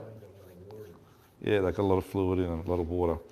I cut my first one up with a branch to it. Yeah, oh yeah, okay. I was like, Yeah. Put it in the deep fryer, and it just like Boiled? It went all over the kitchen. Yeah, that's what I'm saying.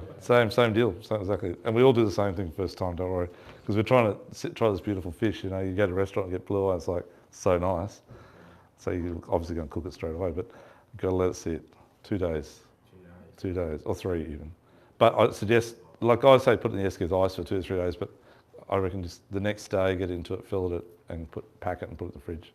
Cover it. So fill it and let it sit, or just let it sit in the esky until No, I just fill it and put it in the, I find it works better. I've done both ways. Definitely better if you put it in the fridge for 2 days or 3 days. And then it's the best eating fish ever. Yeah. Yeah. Has anyone had, well, had anyone eaten barcod? Yep, nice. Yeah, very nice, yeah. And the flame snappers are super nice. We've been doing the flame snapper, I've been scaling them with a decent scaler, like something like that type of thing there. And then doing crispy skin snapper, flame snapper. Oh, so good. So you do the skin down first, nothing on it, it's a tiny bit of salt and pepper and a bit of thin oil, and just hold it, press it down for about, let it sit, actually cook for about 2 minutes, and then come over to it and just get a spatula and hold it down and let it really go hard on the heat. And it just crisps the skin up, and it's really, really good. Yeah, anyhow. Yeah, give that a go. Cod's the skin's too thick on it, you got to skin it, and too slimy. They're big slime balls. Be careful when you get on the boat too, because that slime gets on the floor and you'll go arse over. Yeah. Okay, what we're going to do here, we're going to start, we're just going to show you a couple of screenshots, and then just play a little video about roughly what's what. Yeah. Okay. Sorry, mate. Do you mind just to flick that switch underneath the marlin tail there, buddy? And mate, do you mind to? Oh, can you get that one, Mr. That one just. Which one is it, though? Bottom one, I think. Yeah. That one. That's it. Thank you. So just bear with us. If you got any questions? Oh, yeah. Sorry, guys. We've got all the mod cons here. Okay. Just borrowing their seat so we can put our projector on it. All right. So this is the drift thing I was telling you about before. So if you've got the Navionics app on your phone, you can actually record your drift pattern and then play it back later, or next time you're out there, and understand which way the drift was, which you can't do on many sounders or GPSs.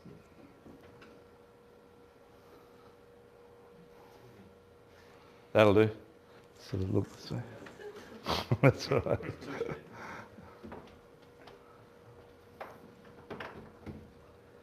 the trick for doing that? Is it in the menu? Yeah, you just push start and it records the track for you. And then it gives you the option at the end of that, do you want to save this or not? I always push save, and it just loads it to the next save one. I've got about 200 something tracks saved of mine now. And it's just such a great thing because you can see the drift speed, and if you got notes on that day what you caught, you know what you caught at 2 knots or 2.8 knots of current or 1 knot of current. So you can see me moving there, right? So then you see me drive back up. I just might go back to the start again. Sorry, Miss. Okay.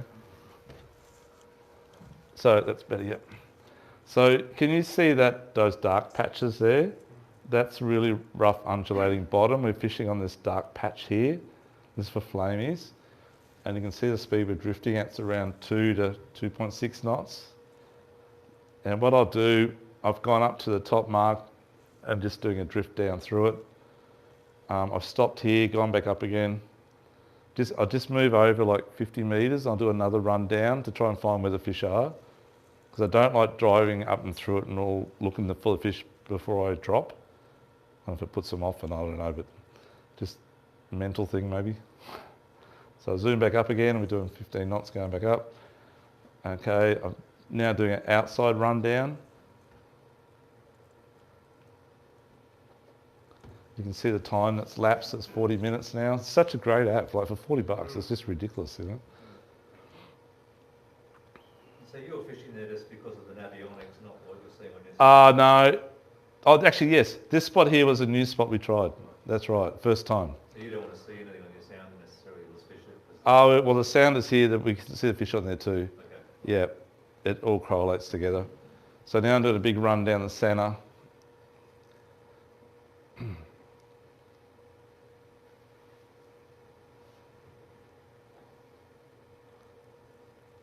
So an hour 11's elapsed.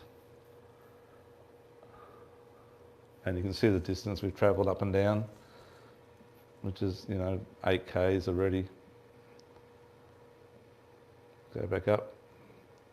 We might have nicked off now, or maybe do one more run. No, I've nicked off there. Oh no, it stopped.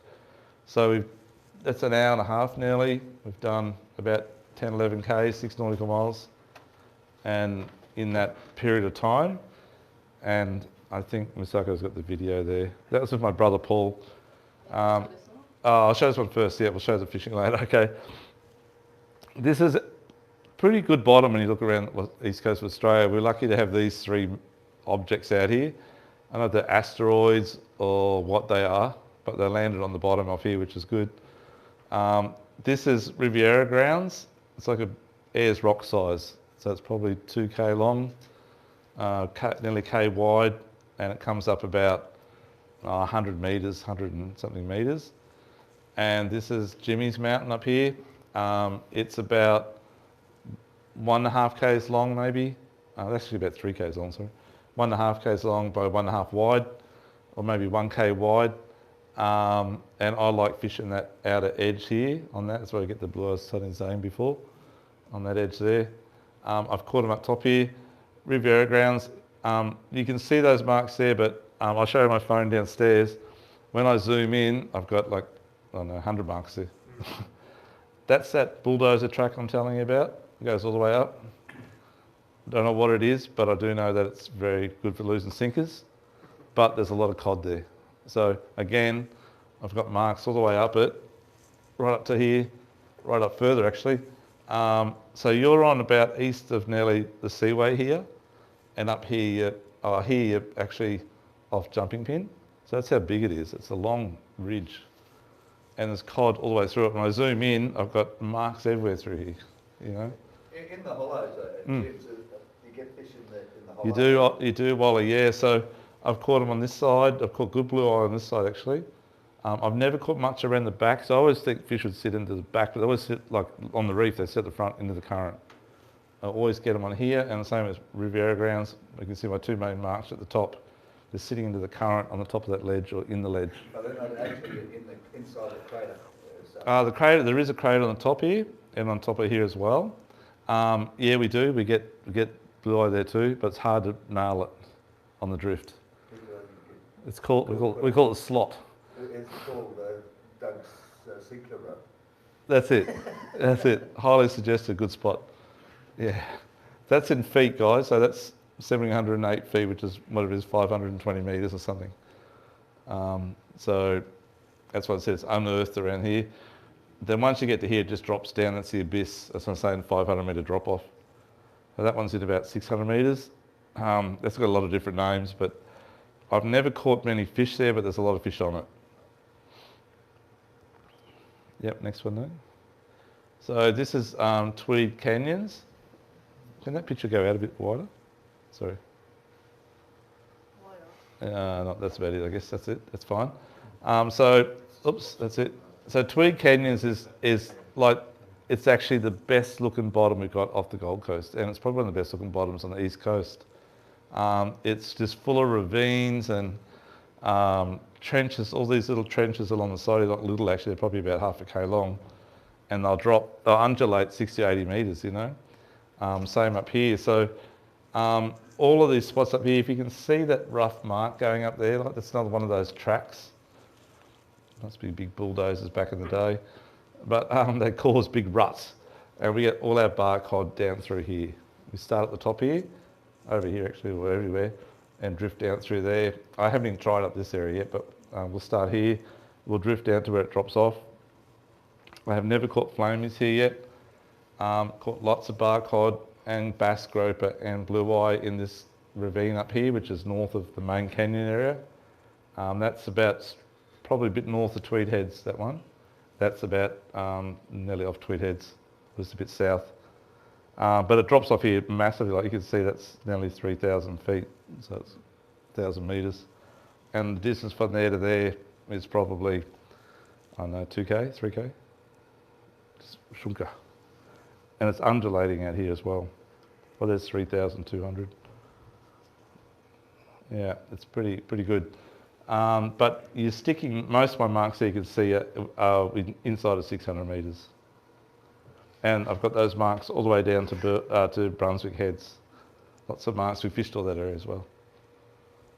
And we'll watch the video that relating back to that first thing you saw with the plotter. Yeah, I think so. Any questions on that at all? No. So that's just navionics app. Sorry, mate? That's just Navionics boating. It's about $40 a year. Yeah.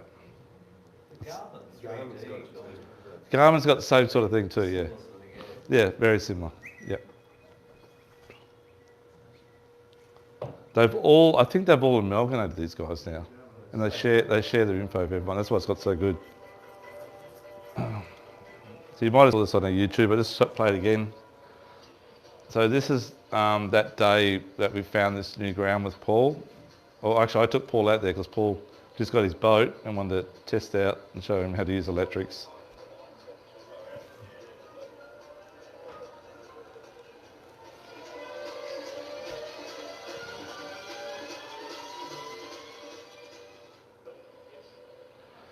So this is 120 metres, we're chasing pearlies here. So that's my Force Master there. I got a Force Master and a Beast Master. Same rod. Is that Does 80 it bite? pound then? No, 80 pound, yeah. I use it for catching blue eye to catch some pearlies. I can't break it. I don't know, seems to be, works for me. It holds 1,000 metres, which is even better. So you can fish 500, 600 metres all day long. Are you using Hellmaster there? Sorry, mate? Are you using Hellmaster? Yes, he is, that's right. So you can see then I let the line out and straight away it bit. Straight away you got to pull it up. I don't think it's a big pearl, this one. But I'm jigging while I'm doing that. Because that's the beauty of that, it's automatic. You can fish another rod. So when you're using Hellmaster, are you trying to stay in the same spot? Or you Yeah, so that day there was only about a knot of current. So Hellmaster works great in wind, as I was saying to Ian earlier. It's not good in current though. Because what happens in current, the boat's struggling to fight it. If you've got like 4 knots current, it spins the boat around nearly. And your line, it just goes shunk out the back. It's only good in wind. And same with electrics, electric outboards and spot lock on inboards, it has to be under 2 knots of current or it doesn't work. And people say, oh, I've got Hellmaster, I can lock myself on the spot in the current. You don't want to do that, you want to drift with it because your line's straight down. You got more chance. That's just a little one, but that's on that same pearly rig. Baby on, get rid of that. So pearl's going to be 38 centimetres, guys. And remember your bag limits, yeah, 4 per person, I think is on pearl. Is it 4 or 5? 4, yeah. Isn't there a no take coming up on the 15th? Yeah, there is. So it starts on the 15th at midnight, I think it is, to the 16th, 15th the following month. So hence why we do this seminar, because you go deep dropping. We'll also do another one, the next seminar's on jigging for kings and amberjacks, that's what other things we do. But we like jigging now like 230, 280 metres now. having a crack at that. Pretty good fun, but it's hard work.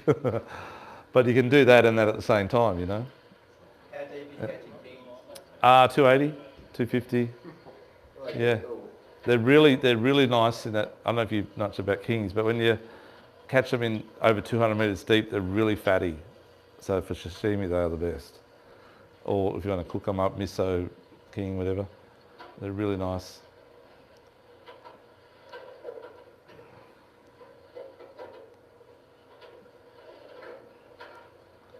So it just goes out itself, guys. But I'll show you in a minute.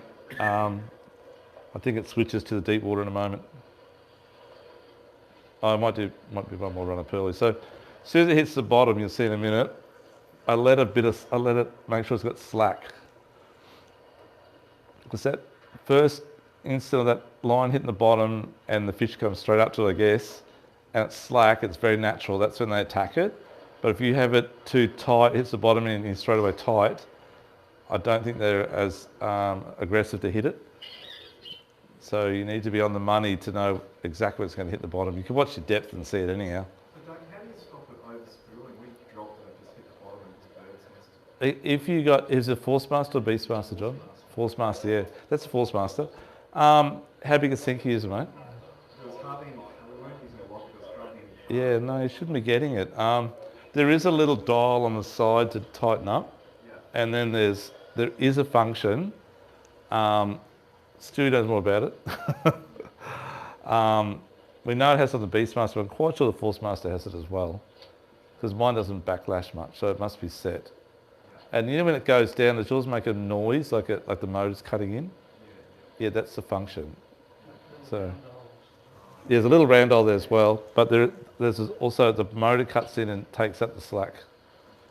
You need to bring it in, John, if you got it, if you get a chance, and I'll show you. I'll work it out with you for mine. Stu just said mine the other day. So these are a bit better pearlies this time. You see one just fell off, the big one. So pearl.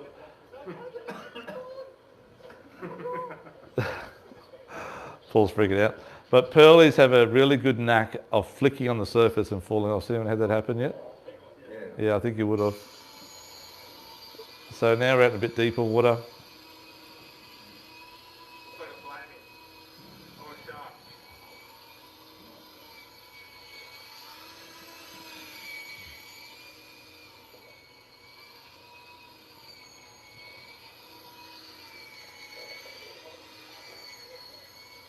So they're fairly quick. So on average, if the fish are on the bite and you get a bite pretty well and it hits the bottom, you're talking about a 20-minute turnaround period if you're fishing, say, 280 metres deep. So hence why I say if you've got a 2-hour window, you can only get 6 droppings, that's it. So you've got to go as fast as you can during that 2-hour period. And that's why I like to load the hooks up as much as I can. Because another fish is another 20 minutes you've just saved, does that make sense? Some days the fish bite all day. We had a trip with Stuart I took Stewie out to teach him, and might have been, I don't know, 2 months ago. And from the time we started at 7 o'clock in the morning till we left in the afternoon, we actually had to keep chasing different species because we bagged out and everything. They just bit all day. But that was the moon and sky all day. It was a dark moon. So have you just used the same rig there from the pearly? Yep. Or you, No, same rig. yeah, Same rig. so 200 and then 150. That one's, no, it's 130 all through. Okay. 130. So this is now a cod bite. You'll see what I'm talking about before. It's quite common. So see that hooks up. That's the second fish just jumped on then. See that? How it goes loose like that? It's quite common with cod. And you think, oh, I've lost it, you know. And sometimes I normally pull up to see if they're on there. And obviously they're on there. So you saw the first fish go on, then you saw it load up the second fish straight away. As I said, you've got to wait for that first fish to spew up, and the second one, you always get a second one when you're in the cod area.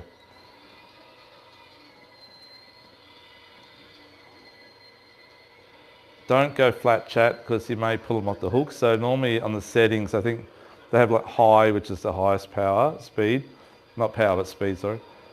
And then I'll have, it'll go graduate back. I think it's around 20 or 25 before we normally run on to lift the fish up. There's a little number on the screen here. Are you running 2 rods here or just one? 2. Paul's on the other side. He's got a double on 2. Yeah. We got 4 cod in one drop, first drop. And this is that new spot we showed you before. You'll notice there's no marks on it, but no latitude, longitude. No, I think it's, I'll have a look when the lights come back on. So I don't know why I've set my 0 there, but anyhow. So you can see that the line's gone in the front of the boat because that's because the houndmaster's holding us on the spot, but the current's going that way. And that's why it's like that way. So that's sort of your average size cod, probably around about, I don't know, 12 kilo or something like that. And I think the one underneath's a bit bigger maybe. Is that similar to 120? Yeah, 130 pound. Not intentionally, you normally use a bit heavier. 120 metres. Oh no, that's in 280. So that's to that yellow line you saw before. Have you? Oh, you will, but only small ones, right? Yeah, that's right, all little ones. You get the odd big one there, they'll grab a pearlie or something, but out there, everything's 15 kilo and bigger. Yeah. So that's it, though? Yep, thank you. Good work. Sorry, mate, do you want to switch that light back on there? Is that all right? And I'll, yeah, thank you, sir. Cheers, mate. So just go back to that GPS sheet we had.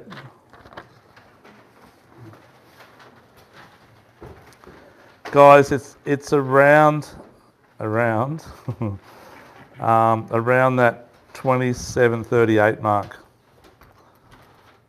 27:38, fourth one down from where it says under 350 metres. Or it might be the 39 mark, but it's very close to this. I've got heaps of marks over here. Does that make sense? Just look around there. There's endless amounts of marks there. Nearby desert. It's Charo seafood for you, Wally. Guaranteed, mate. 27, Thanks, Dave. 27, 28 is going to be the furthest north mark. Yeah, it is. But what I'll do, for those here, how many guys here from sort of that fish out of Brisbane way? Okay, if you don't, a lot is, okay. When you go back downstairs, well actually, yeah, we're going to be downstairs. I'll get you to come up and I'll get Masako to cross off your name on here with a pink line through there, if you don't mind, through their phone number. And I've got a heap of marks. Last time we had a heap of guys from Brisbane as well. And I sent them up about like 50 marks from off Caloundra to down South Passageway or top of there. Okay, and in all depths as well. And it includes the containers for the big pearlies as well.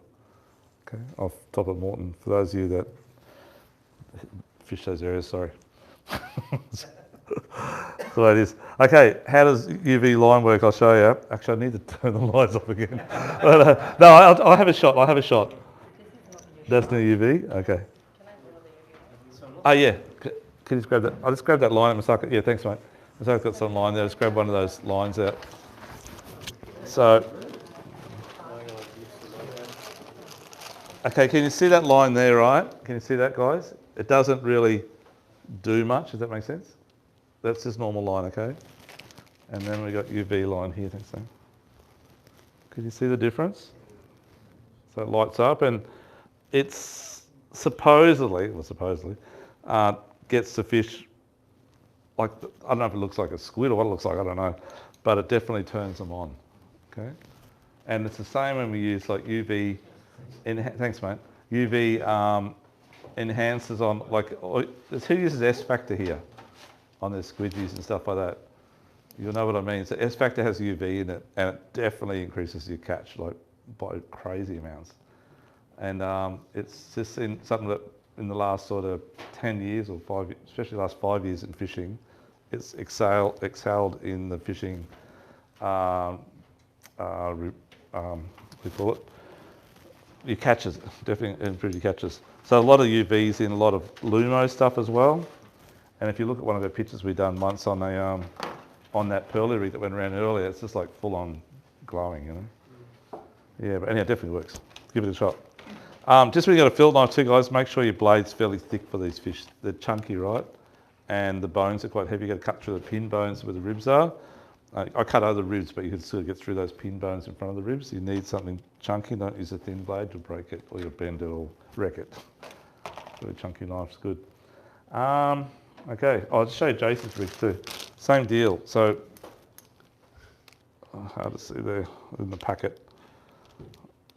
But they definitely are UV as well. Yeah. Need the light off to see it properly. What were the two lines that you've given us? The two lines are 200 and 150.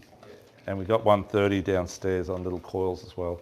They sell for about 20 metres, about like 50, you get 30% off, so it's probably like $11, $12 and $13 a roll, roughly speaking.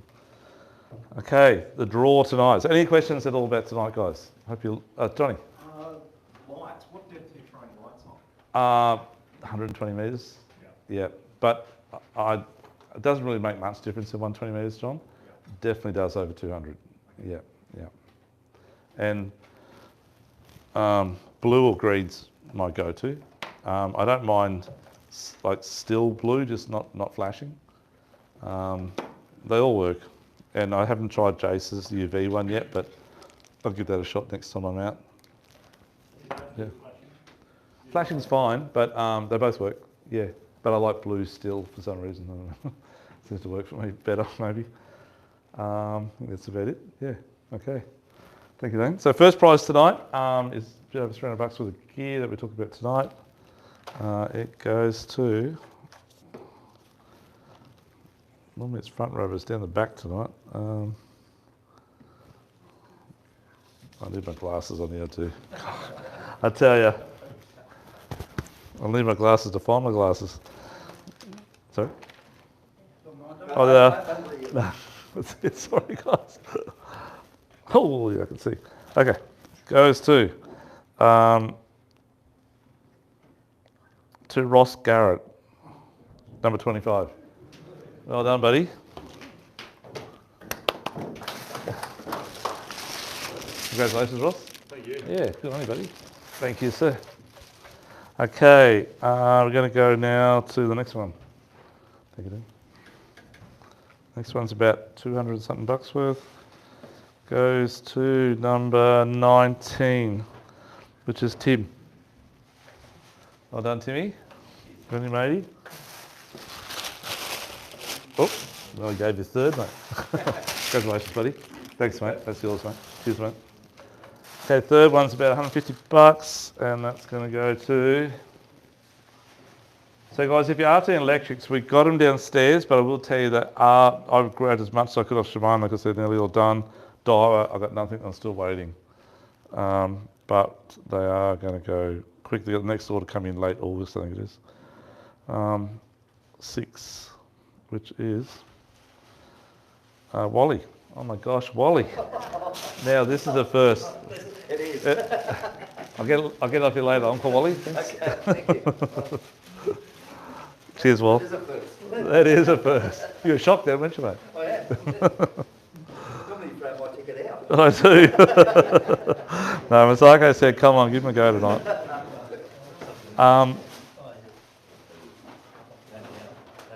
I think it's Karen, is it? Number 24. Well done, buddy. I think it's still about $100 worth. Well done, mate. Thank you, sir. Cheers, mate. And so we had a bit over $1,000 worth of stuff tonight, guys, because there's a few people here. Jeez, they're big numbers tonight. Sorry, guys, at the front row here. Sorry, buddy.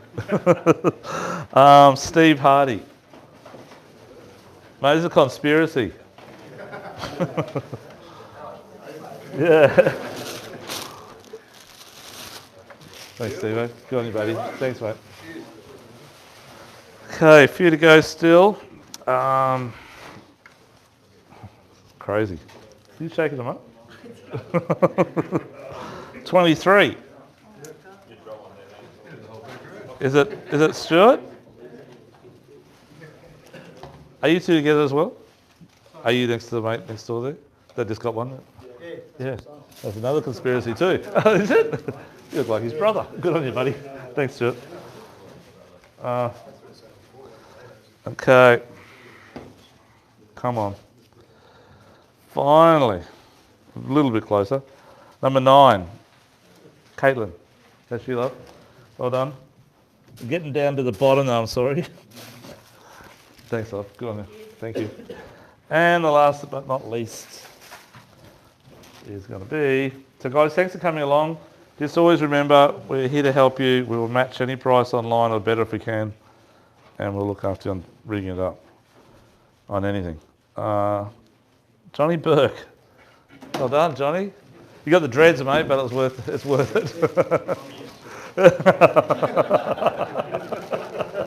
Good on you, John. Cheers, buddy. So everyone, thanks for coming along. We are open for about half an hour to about 9:30. If you want anything, we'll be downstairs there. For those of you from Brisbane, I'll meet you at the front and I'll grab your details here. And I'll get those marks to you over the weekend. Just to let you know the weather too, guys. I just checked it tonight. Saturday is a glamour at this stage.